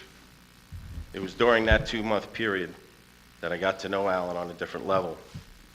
We communicated daily about issues in the village, and what really impressed me was how he personally wanted to return every single phone call to every resident that came into his office. He wanted them to know that he cared, because that's who he is. He wants the best for Lynbrook and its residents. Alan Beach is an honest, kind, compassionate person who holds himself to a high level of integrity. I'm proud to call him my friend. Alan, I wish you luck in the upcoming election so you can continue to do the great things for the village and its residents. You are a mayor for the people. Thank you.